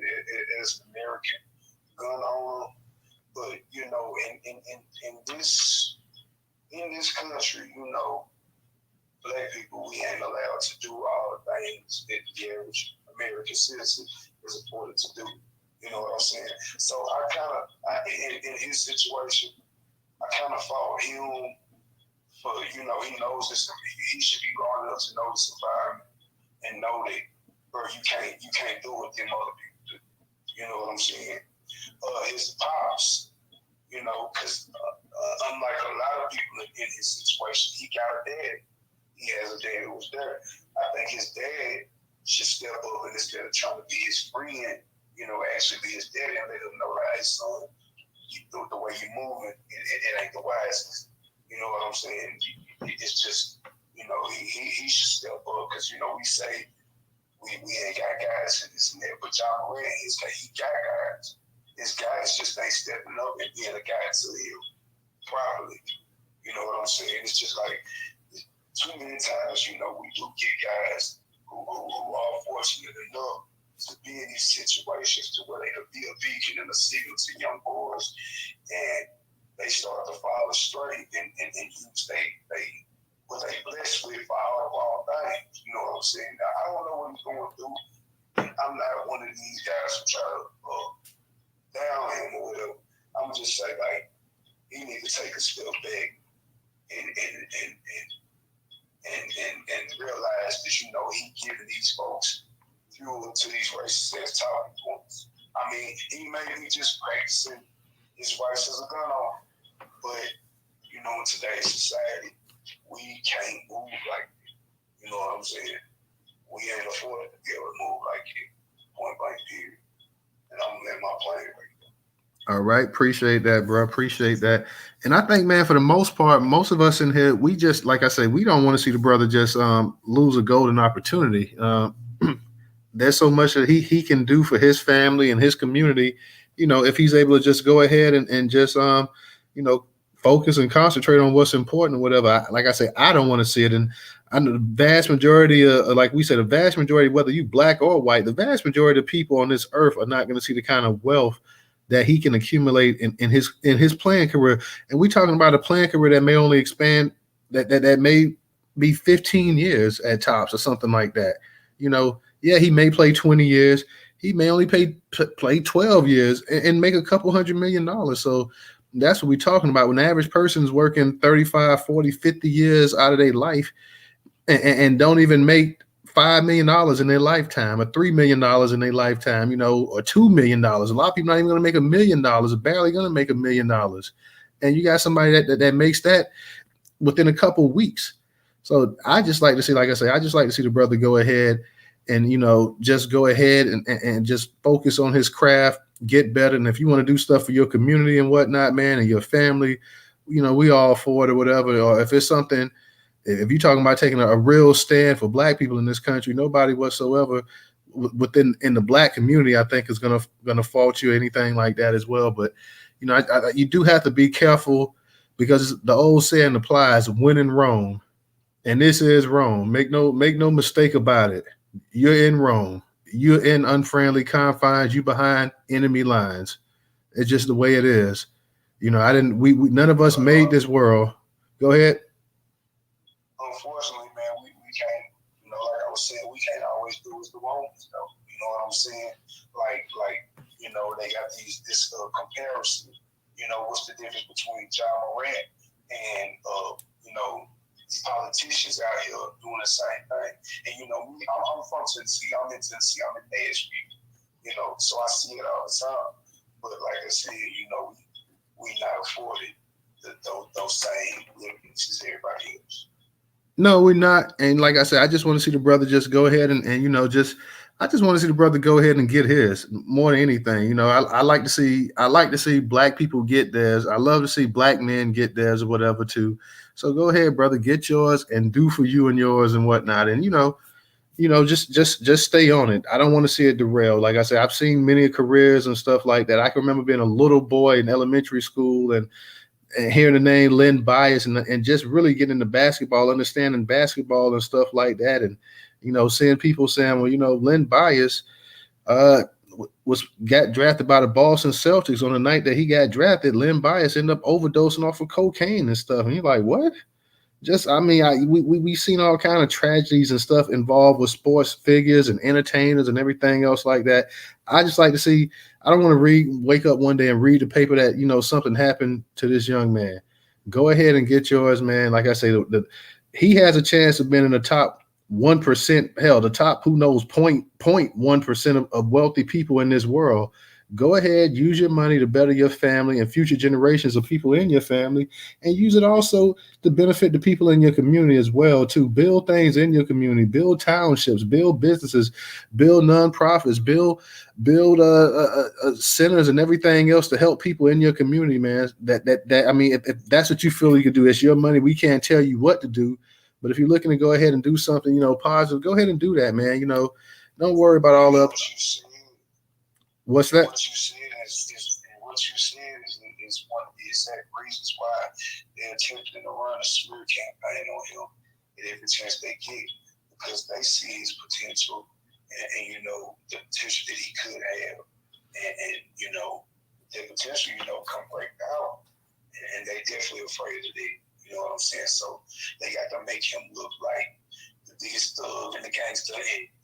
And this is why black people shouldn't have this money, because of this right here type situation. Word up. Let me go ahead and get it to Professor. I know DJ or Professor. I know you was a Professor. Go ahead, because I know you was waiting for a minute. Yeah, thank you, that Newstoter, man. Good to see everybody in the space. Ally, just got to tell you, sister, I was doing all the clapping in the background, because you was on fire there. 100 all the way, sister. Jay Morant, hey, we have to let this brother fly and let him fly the way he wants to. Because just today, we saw another one of them Caucasoid males in the ant-line, which you were just talking about, fired up on some people today right there in New Mexico. See, and you just said it. These Caucasoids going crazy. It was a white male today over in New Mexico that killed 4 people. Another mass shooting. I thought he was Asian, Professor, and he looked Asian. They said white male. No. So it could be a white male mixed with Asian. I don't know. The Asian and the whites, they do mix. They do mix quite a bit there. So I don't know. But as y'all can see, you see what's happening in the country right now. You got your Asian and you got these Hispanics going flip-flop crazy with guns, right? But yet, they hopping on Jay Morant about what he doing on Instagram, okay? I don't care what the brother do on Instagram or Facebook or any other social media, as long as he's not out here firing up on his own people. See, that's what I got to say about all of it. He's not out here shooting up his own people. See, what I don't like is brothers that be all up on Twitter or Instagram or social media showing these guns out. Then they out in the streets firing on their own people. You want heat? You want to give heat? Give heat to the enemy, which is these Asian, Hispanics, or whites. Now, I don't condone killing, but right now with all this going on in the country, because we got people firing all up on us on every damn thing, that's who you need to aim your heat at if you're going to aim heat at anybody, okay? You don't aim heat at your own people. Also, let's talk about the whole being on the cold thing, right? With Jay Morant. I say for our people, yeah, we know the brother could be messing up himself because there's maybe a clause in a contract, right? We can criticize this brother behind the scenes, right? But as it comes to cold time out in the public, you know what we're supposed to do. Let's not criticize him in the public. See, this is where our people, we got to learn to do the stuff behind the scenes. Like, if you don't like something that I do, take it behind the scenes with me, right? That's what I've been trying to get y'all to see in these spaces, because I have said it many times, being on code, we need to do criticizing of our people behind the scenes, okay? We don't do it out in the public to try to embarrass some damn body or to call them out on shit. You take it behind the scene, and that's the bottom line. We got to start being like the collective unit that other groups are doing. See, y'all are still not catching on. A lot of you have now, but it's unfortunately a lot of our people out here still have not caught on to the whole collective thing that we got to do. That is being on code on everything, because we see what's happening in America. Joe Biden, going to him, he's part of the problem. He's a bigot. He's a longtime racist. Howard University, they should have never invited him there. But also we know that the president of the university is one of those non-FBAs, okay? So he's not down with us. So with that being said, we know why Joe Biden ended up there. I'm glad the students turned their back on him. As a matter of fact, if I had been there, I would have turned my back on him, and I would have been born at the same time too. Because he's a terrible president, and he'll go down as the worst of all time. And think about it, y'all. Just back here a couple of years ago, they were talking about Trump was the worst president. But no, it's going to be this dude, Joe Biden. He's going to go down as the worst. Okay? So, and getting to this other guy, hey, look, whatever happens with you, brother, you wanted to lay down with this snow bunny. You had, I guess, some type of long-term relationship with her. Hey, man, she gonna find a way to try to get this money. And unfortunately, because of the way that American society is, she'll probably get it because she'll get some racist judge that'll be on her side. See, that's what you got to think about what's going on in America, because everything's so racially divided. I mean, can y'all not feel the heat all around you? Everything's racially divided in this country right now. Everything. Hey, let me say it to you, this family. The best way I can describe this to you all, the reason why I'm telling y'all is we got to be on code on everything. Do you get a feeling that we are back in the 1960s? It's like we have time traveled back to the 1960s, 1950s, 1940s. Do y'all not feel it? Yeah. You have to feel it. I know you do. So with that being said, I'm going to land my plane because I want to hear what everybody else have to say. And thank you, Newstoter. Peace, love, and reparation to everybody. All right. Newstoter, can I just say something? I looked it up. The president of Howard University is Trinidad, not Jamaican. Okay. Thank you. DJ, go ahead. I know you had your hand up for a minute. What's up, family? You already know I'm a bed chilling and shit, right? So I got to disagree with y'all about the John Morant thing. Don't ever pull your pistol out if you ain't going to use it. Again, don't ever pull your pistol out if you ain't going to use it. Now, here's what you did, y'all. Now you got these people on your ass, and guess who else going to be on your ass, too? Pardon me, old merchant in the lane, trying to get traffic. Guess who else going to be on your ass? The stick-up niggas. You feel what I'm saying? Now, they know you got a little pistol, a little pea shoot on you. They coming out with the prop on your ass and shit. Give up the Lambo, give up your jewels, give up everything, nigga. We going to hit you. We ain't going to kill you. We just going to shoot you in the kneecap and end your career. That's how stick niggas do. You feel what I'm saying? So now, you over here flashing in that type of light. Now niggas know how to get at you, bro. Your pistol ain't going to stop a nigga from wanting to get you. You feel what I'm saying? You better off being a regular nigga and not even flashing your pistol. You feel what I'm saying? Because guess what? Look at all the trouble your ass in now. So again, for the record, don't ever pull your pistol out if you ain't gonna use it. You feel what I'm saying? Old head nigga told me that. You know what I'm saying? The homies told me that. From day one, this ain't no fucking toy, bro. This ain't no fucking toy. You feel what I'm saying? You could hurt somebody with this shit. When my little homies and shit, and even some of my old head niggas that's my age or older, when they be pulling their Roscoe out, I'll leave, yo. I'm out. Let me tell you why I'm fucking leaving.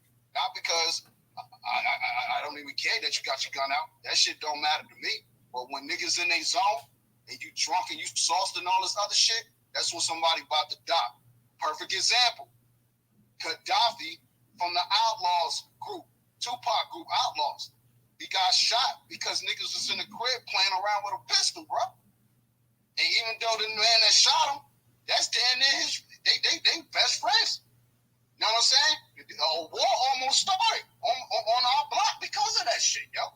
And even though he went to jail, you know what I'm saying, and served his time, look what happened. You feel what I'm saying? Think about that shit. So I ain't playing around no nigga that's got a gun out just to have it out. You a dumbass nigga, Joe. You feel what I'm saying? So whatever you got coming to you, bro, you ought to know better. But I agree with what you said, Tyler. The father don't seem like he got all the peaches and cream in his skull either. You feel what I'm saying? You should be telling your son, hire some goonies from the block to come up here and flash the pistol for you. You know what I'm saying? If you're going to flash the pistol, it better be in a movie set or a music video or some shit. You feel what I'm saying? Your career path, as Bobo has stated, don't even allow you to do that. You're right, Bobo. We used to fuck them niggas up back in the day. Get your ass up out of here. This ain't even your lane, man. Go take your ass to school, bro. You know what I'm saying? Go out there on the court. Why you ain't on the court today? Boop, boop. You know what I'm saying? Ain't you such and such little kid? Ain't you Miss Jenkins' little son and shit? Yeah, I know your mama can go on up the block. We're going to let you pass the day, but I'm going to tell your mama what you did. You feel what I'm saying? So we don't be checking our people. And I guess the father, because he ain't making $100 million, they feel, what the fuck can he say to his son? What the fuck can you say to this nigga? You know what I'm saying? So, this Generation Z, they the new fucking fentanyl pillheads, it's over with for them. This is why I talk this 144 shit. Everybody ain't gonna make it, man. And I ain't the most biblical nigga. You know what I mean? I'm just telling you for what it is, like Professor said. It's like we hopped in the McLaren and went back in time on some McFly shit, yo. The niggas is going backwards. We not advancing. As far as the Howard shit, that's good. Shout out to the homies. Hope y'all make it in life, whatever y'all career, educational path take y'all. Hopefully, you already know some of the old heads that was at the ceremony probably mad as shit at the kids. You know what I'm saying? Talking shit about them, bad mouthing them. That's the boule niggas you gotta worry about. I done blocked so many of our people this week because I'm going at Obama. You feel what I'm saying? For going at Obama, this nigga did us the dirtiest, yo. More dirty than any president in existence. So how's Trump the worst nigga on the block?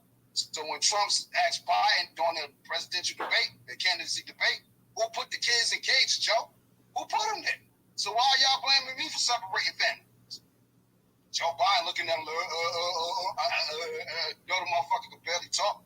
So how the hell is he running for president again? And you got dumbass black people out here about to again. It's over, y'all. Save your motherfucking selves and save the knackers that you can save. Other than that, you know what I'm saying? I don't know what to say, but at the end of the day, the Israel Adesanya dude, I feel bad for him, but it is what it is. You ought to know at this point, bro. But like Sister Twin said, they like these white girls and shit, you know what I mean? And don't be mad at me, Professor Volvo, because we dated white women back in the day. But we learned our lesson, mamas. You know what I'm saying? But hey, it's the nigga wake up moment for that knacker, but I don't think he gonna lose anything, to be honest with you. It don't seem like she got no case. So it is what it is, shit, you know what I'm saying? But at the end of the day, we see that anywhere across the diaspora, they coming for those that have made riches. Bill Cosby to Israel Adesanya. I'm not comparing the two. I'm just saying that the tether gang, aka white people, they tethers too. You know what I'm saying? It's trying to get our peoples. You know what I'm saying? Trying to get our cousins over in Africa. Now, we can't let that shit slide. So, if anything, niggas should get at Israel Adesanya and say, hey, look, man, this is how you fight her ass in court. You feel what I'm saying? But most of us feel we delineating and all this other stuff. Let him fend on his own. He on his own. You know what I mean? But I'll yield there because the police is right here, and I don't know why they got a nigga pulled up. And they ain't me. All right. Let me Drop that. go ahead real quick. I see Relly came up here. So, Relly, go ahead and unmute your mic. Hey guys, how are you doing tonight? What's up? What's up, there, Rolla? Good. So I had, this was, the Howard speech. I honestly, I have no words for that. I just feel at this point, Fuck Joe Biden. You know what they say? Oh, fuck Joe Biden. we'll be like, right, let's go, Brandon. So at the end of the day, it's kind of one of those things where you don't see him going to PWIs telling, saying, hey, we have a horrible history, and it's been something that we need to work on. These speeches are always seeming to happening at HBCUs, and you could see even some of the deans that were on stage, they were like, their faces were like not having it. Some of them didn't even clap for him. And then Israel Adesanya, is that, I don't know if that's how you say it. Pretty much. Okay. I don't feel bad for him. This is what you call wealth transfer for the passport bros and the bros who start to swirl and you get caught up. It's called transfer of wealth. And this is the same guy that came out of his mouth talking about Joe Rogan was his homeboy, and when all that stuff happened with Spotify, and he was on stage with Dana White before his fight against, I think there was a Latina, I believe he was getting ready to fight. I can't remember the guy's name, but he was like, I don't think Joe Rogan is racist. He could say the word, nigger, and he wouldn't have a problem with it. He was like, matter of fact, that's my nigga, and at the end of the day, that's gonna always be my homeboy. All right. So karma comes at you fast when you swirl and you become a degenerate to the community, and then you sit around and want to think that you want to play chess or checkers with the white community. White girls and all the other women, who are attached themselves to athletes, especially black male athletes, they always have a plan because they're groomed to have a plan. You don't hear about the 50-50 and all these other terms when it comes to these young white girls who grow up to actually take half the wealth of black men. You don't hear about them. You don't hear about the complaining of, I'm not going to do for my woman until they do something that the black men don't want, or they realize they're there for something else. And this is a prime example. And because not only he's a swirler, he also is not for the community. He's not even American, I believe. He's from somewhere else. But I guess that's not neither here nor there, because he literally said what he said, and I didn't give a two F's about it when he came out with it. Talking about he trying to blast this girl now all over the internet, when he was down for the white people like Joe Rogan. So John Morant, I feel bad. Actually, no, I don't. I'm gonna say it like this. I grew up in Inglewood. I have gang members in my family, and if my uncle would have allowed me, I would have been a blood. However, when you have relatives who see potential in their family members, they push you to be your best self because they know the life leads to death. So it just seems like, because John Morant's dad is not the type of guy that's like, he's successful and he's in a career where he can live a full life. That's the trajectory I want my son to go down. You have a father who probably didn't get to live his life the way he wanted to, so he's trying to live it vicariously through his son. and still have ties to the gangs. The problem is I've actually been following this, and the Crips is coming out hard against him because I think I posted one of the guys was actually being interviewed, and he was a Crip, and he was like, John Morant just grew up in the neighborhood. He doesn't have anybody that people, when they come to his neighborhood, that they got to check in with him. There's no one running around saying, oh, they want to, ride with John Morant.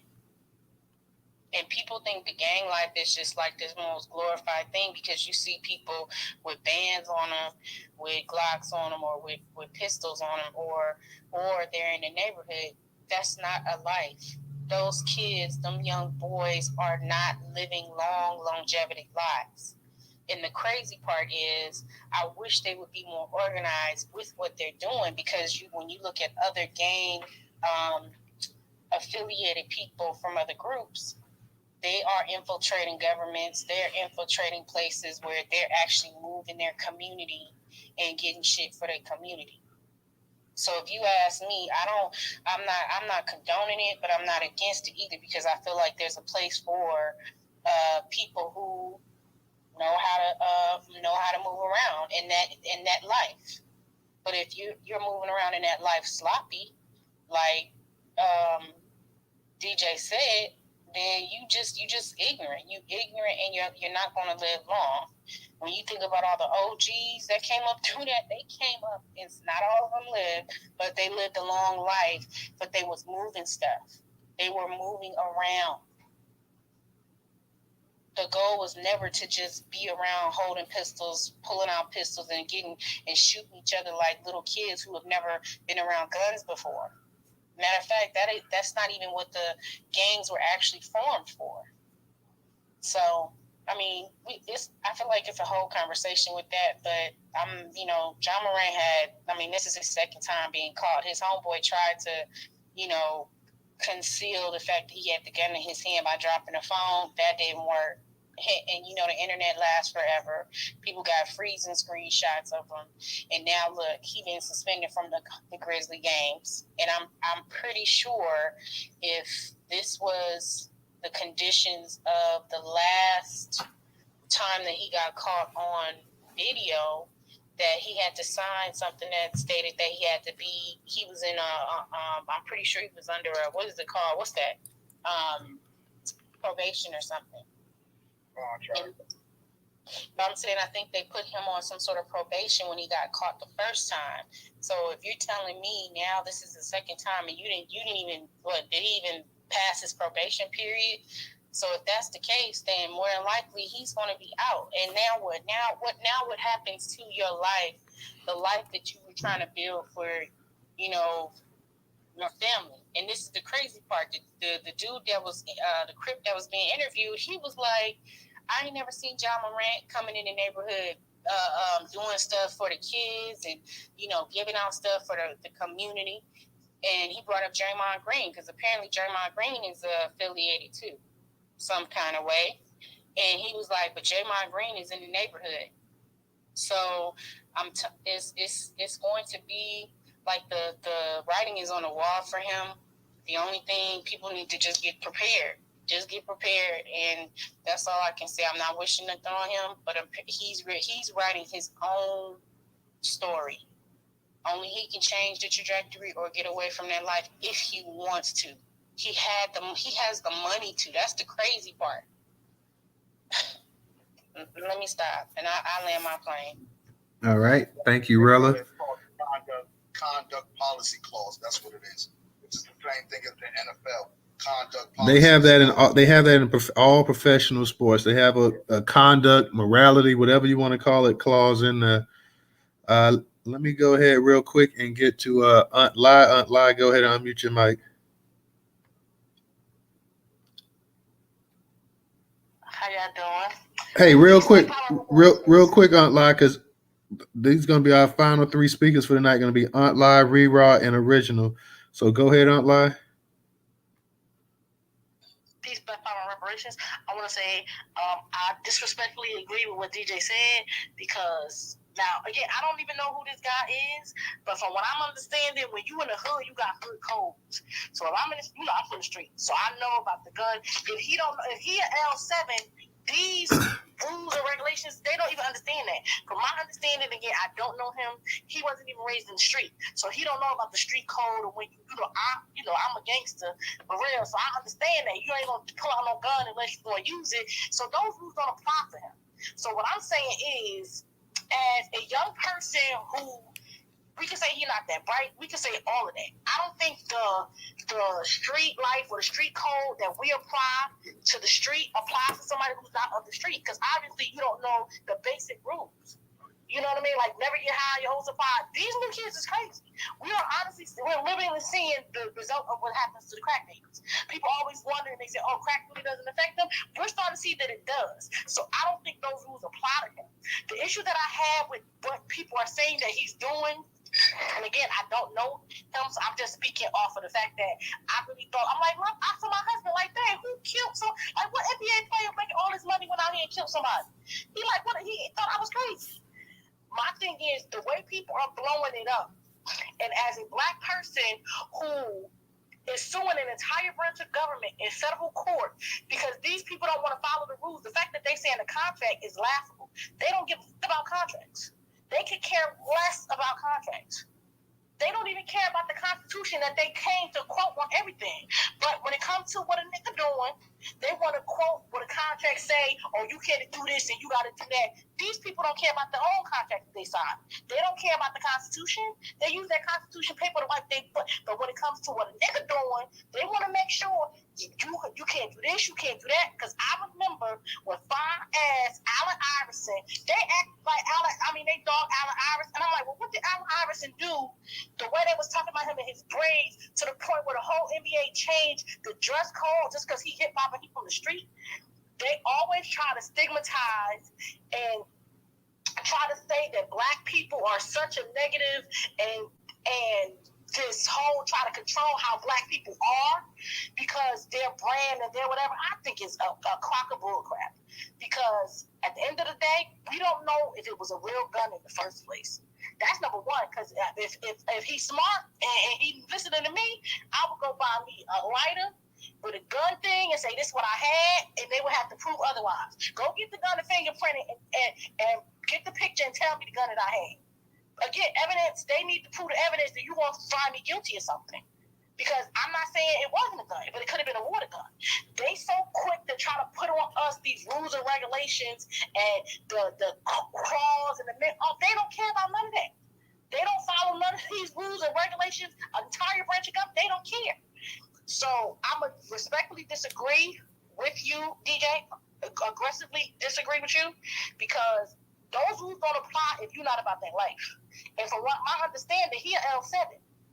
He's a square. He ain't nothing gangster about him, but the fact that he think he gangster. It's literally an illusion for him.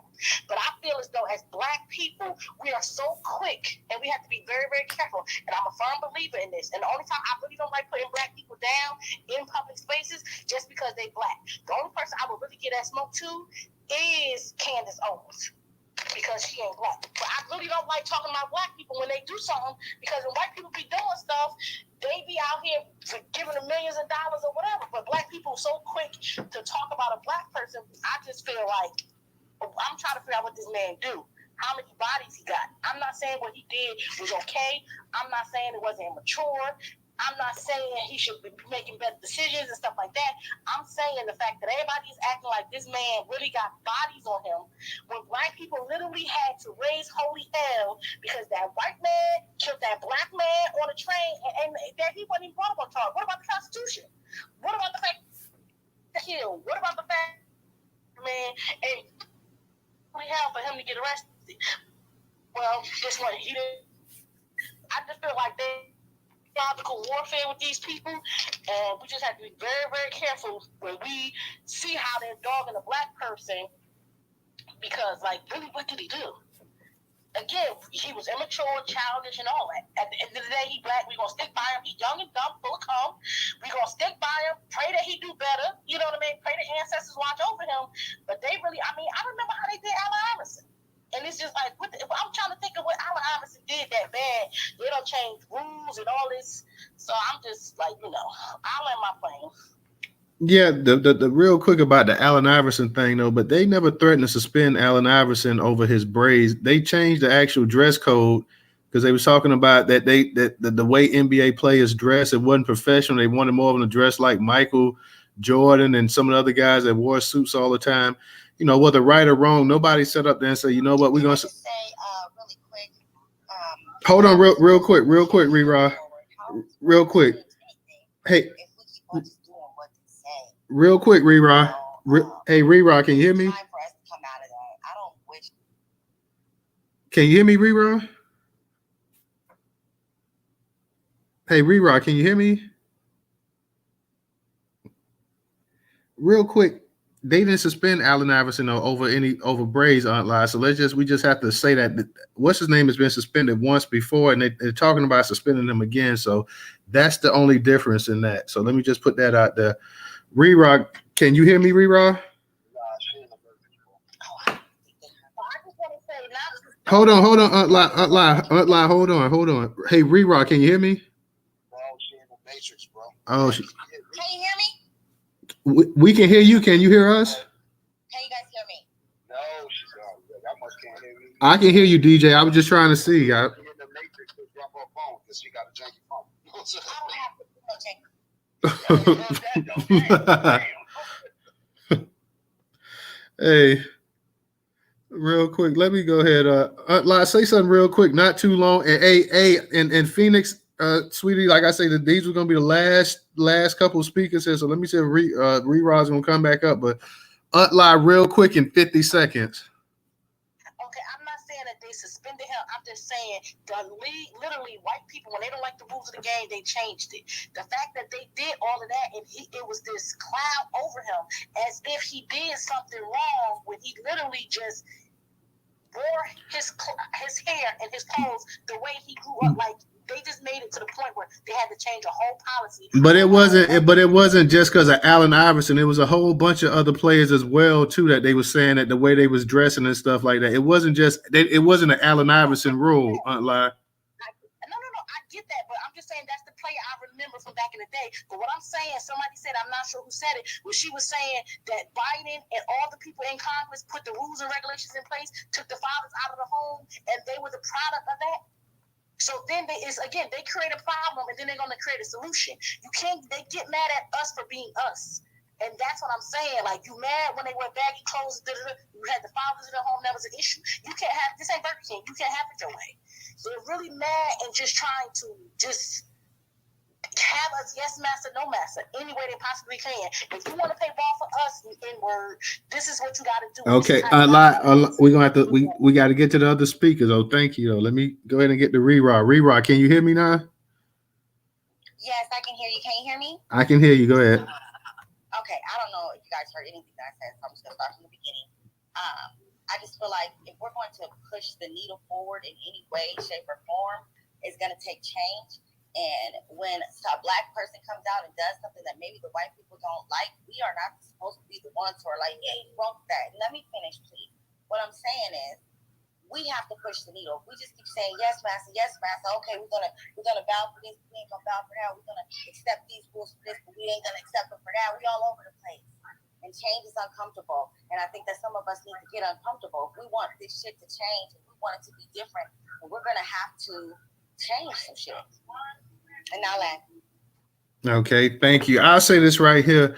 Nobody's telling that this Jada, he has to go ahead and he's got to bend over and he's got to take it up the ass from Mr. Charlie, anything like that. We're simply saying that most people that work, they do have rules and stuff like that.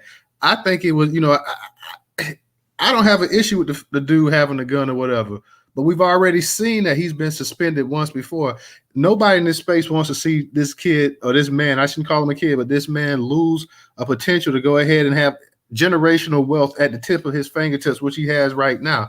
I like to see him go ahead and keep it. And like I say, improve his situation, his family, and those closest to him and his community as possible. That's up to him. That's totally up to him. There have been a bunch of different players that came through the league throughout the years and stuff like that we've seen either rose to the top or they got crushed. It's as simple as that. And out there in the streets, like DJ said, he's not telling a lie either. You mess around with the wrong person out there, they blow your goddamn head off. They don't care if you're an NBA player or a rap star or any other thing. You come around the right person, and we had athletes get shot down in the streets as well too. They'll blow your head off. They think that you up there flogging and you living a lifestyle that you're not even about. You got that? Kinfolk, strip down and let me get it right now. And you mess around and make the wrong move, they'll blow your head off. He needs to go ahead and leave all this stuff alone, whether he wants to play basketball or not, and whether he wants to retire. If you don't want to play, take your money and leave.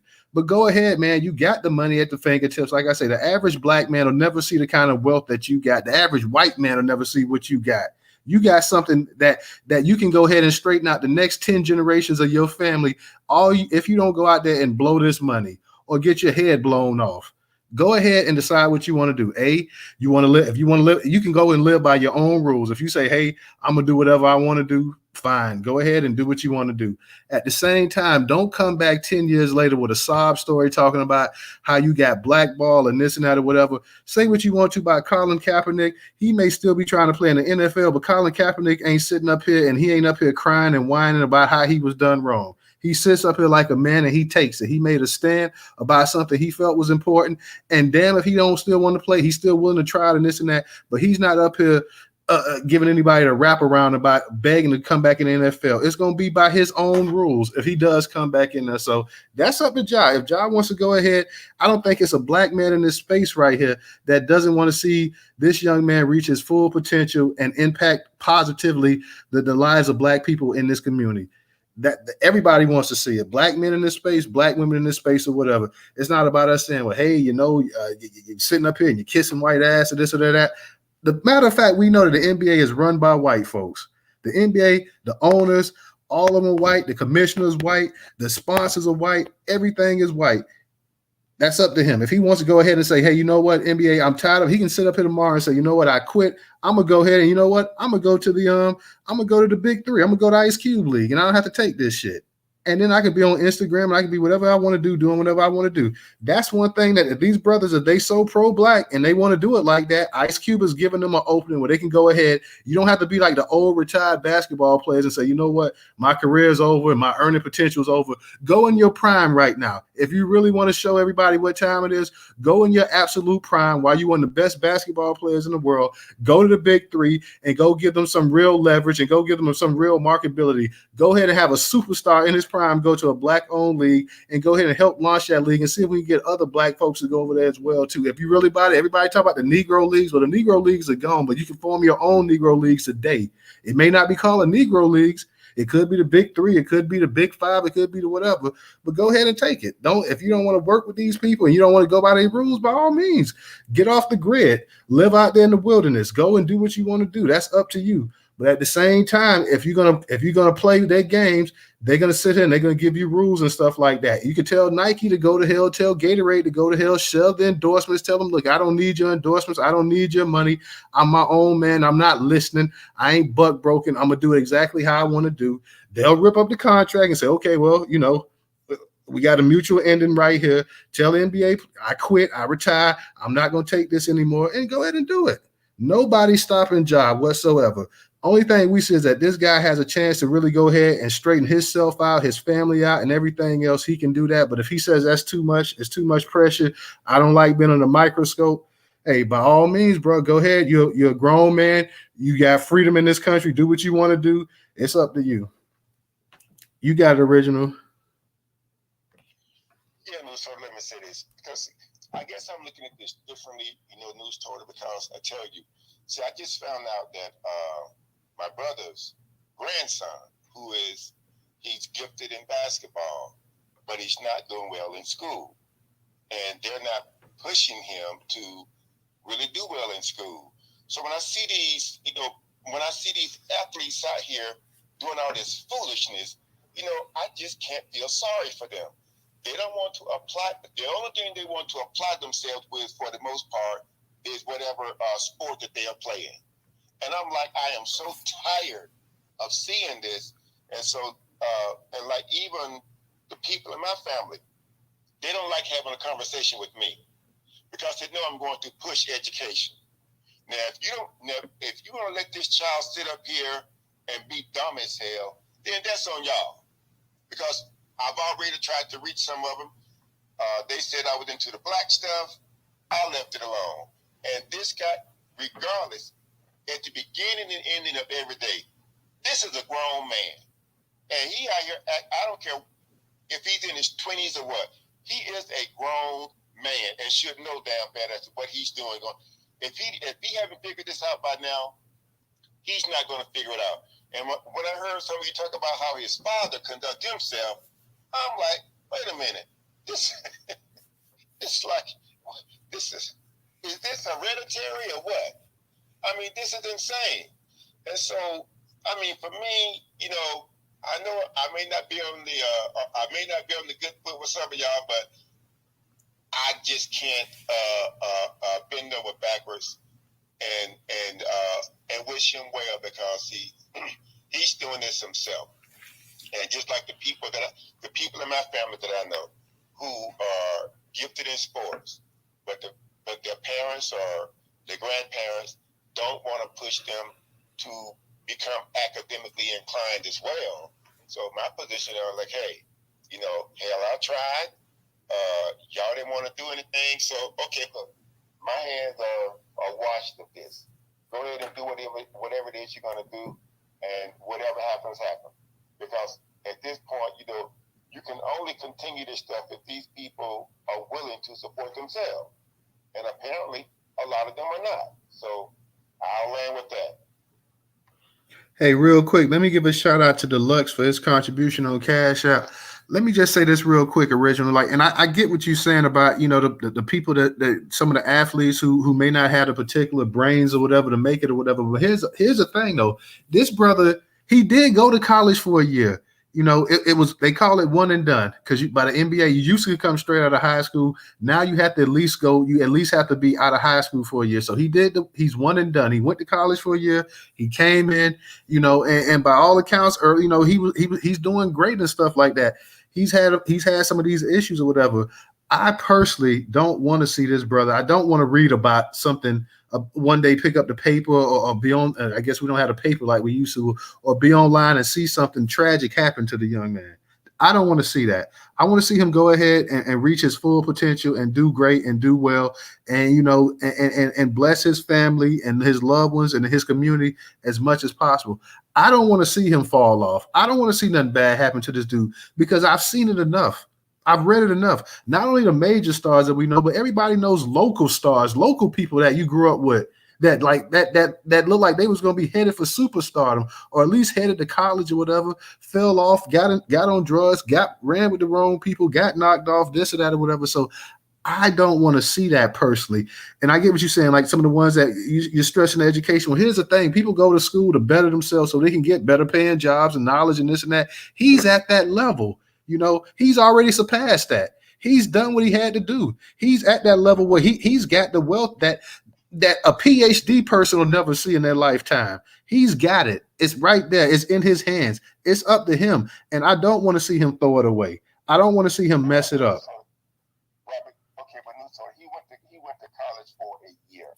But but LeBron James didn't go to college at all. But LeBron James, he didn't act like that, though. But that's all I'm saying. So that's what I'm saying, original. We're saying the same thing. I'm saying there are a bunch of guys. Real quick. LeBron James had people from the hood around him who are business-like him. They are they're there to protect him both physically and for his finances. As I said earlier, this young man needs people who are about the business of being about business around him to protect him. Because I've always believed we don't want to air our dirty laundry out to these white people. We want to keep it within, and we need to protect him. There is a business for this, to keep these brothers on point. You've got to protect them because they're young. He's 23. That or Wilson, he needs to go ahead and change his inner circle. If he's got people that that's what I'm saying. But if he got people in his inner circle that's constantly doing dumb things and drawing attention to him and having him, and he's surrounding them and he's doing the things that he's doing, he needs to go ahead and leave those people alone. And like everybody said, he should be able to get that. Yeah. But I'm saying he should have been able to get that from his father. His father, more than any person in the world, should want his son like, son, look here, come here. This is what we're gonna do. Say what you want to about the Balls and then LeVar Ball dad being overbearing and being this and that or whatever. He put his sons in position to go ahead and better them their lives and whatnot. So it's got to come like he has a father. He needs a father to go ahead and say, hey, son, okay, enough of this bullshit. We leaving this alone right here. We moving on with ourselves. Someone who is a father-like figure, because what I'm learning in this room is that the father is a damn fool.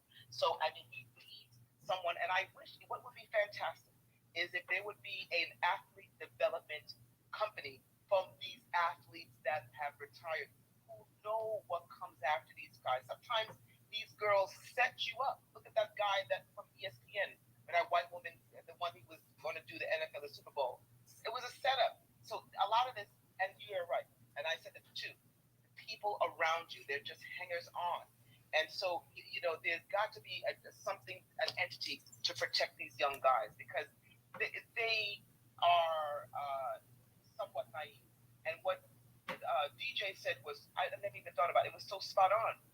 Now that the word is out that he's carrying, you're going to get all kinds of idiots that's going to come around him to start problems, to create problems. He's going to need armed, pay for someone, if it's $180,000, $200,000, pay for some trained, armed security around you at all times. That's what I say. Hey DJ, are you gonna continue the space? Because I definitely want to add to the conversation, but I know Newstoter, you're getting ready to shut down. Yeah, I'm finna get ready to shut it down in a second. And let me just say this part right here. He definitely needs to have some security and stuff like that. But he's definitely, some of the things that he likes to do, he may have to kind of limit some of the places he likes to go. And I know he's a young man and stuff like that. But some of the people you hang around with, you can't take them with you to the next level. They're not going to allow you to take them to the next level. They're going to drag you down. Some of these people are dead weight, and you got to go ahead and you got to cut them off. I know it's hard for some people because they've been with these people their whole lives, and they look at them as a brother and family and this and that or whatever. If these people was truly your brother and your family, they'd be doing everything in their power to make sure that you stay up where you at. They would not be trying to sink the ship. They be trying to make sure they won't let anybody come in between you like that. So he's got to go ahead and he's got to surround himself with people that's like-minded, people that's positive, and people that are trying to go places as well too. Because we all heard that old expression, whatever. When you start hanging out with people, you start picking up on their habits as well too. So you got to go ahead and you got to, if a certain group of people that you with and you're always getting this shit together, you got to go ahead and leave those people alone. And this man is at a position that he's at a baller status that few people are ever going to live to see. He needs to go ahead and maximize the potential as much as possible. Phoenix, I'm going to go ahead and let you get it in real quick, and then I'm going to get ready to shut the space down for the night. Okay, thank you so much, Shona, for letting me speak again. But I just want to put someone, I just want to say this. It seems to be the culture of things, right? So we know that John, did you say his name, John Morant? He, he's young and everything. It seems to go along the culture of the music, along with the culture of the streets, along with, just the culture of that age group right now. My friend just lost her son to violence, and one of her twins, both of the twins got shot. They were on Melrose in Vermont, in Los Angeles, got held up, got their jewelry taken, and their phones, and they got shot. One got shot 3 times. The other one, he survived, thank God. And then the other one got shot once and passed away. And they are 24, 25. And so it's kind of, I just want us to start thinking about like what this means overall, the big picture as the young people go through this. Like and obviously a lot of the parents are underdeveloped. We have a lot of underdeveloped parents for whatever reason. Maybe they started out young. Maybe his dad got locked up, just got out, and now he's kicking it with his son. You never know what it is, but for some reason it sounds like there's a lot of not a lot of common sense going on. And you're right, Toter. I would hate to see something tragic happen to this young man, but I also want to go with with what the sister was saying, like sometimes we have to change the culture of things in these institutions, i.e., the NBA, right? Because first it was Allen Iverson with his braids, then it was the tattoos. Everybody rocking tattoos, everybody rocking braids. I mean, this brother is flexing his 2A rights. Why can't he? I'm just going to be the devil's advocate on that. Why can't he? Well, we know the culture of things in our community. But on the big picture, he should be able to and not be for it. And Are you breaking up, Phoenix? Yeah, you. I'm just going to say, we have to understand our value. Yes, the NBA, yes, they have the contracts. Yes, they, people want to play. Yes, that money does change generation upon generation upon generation.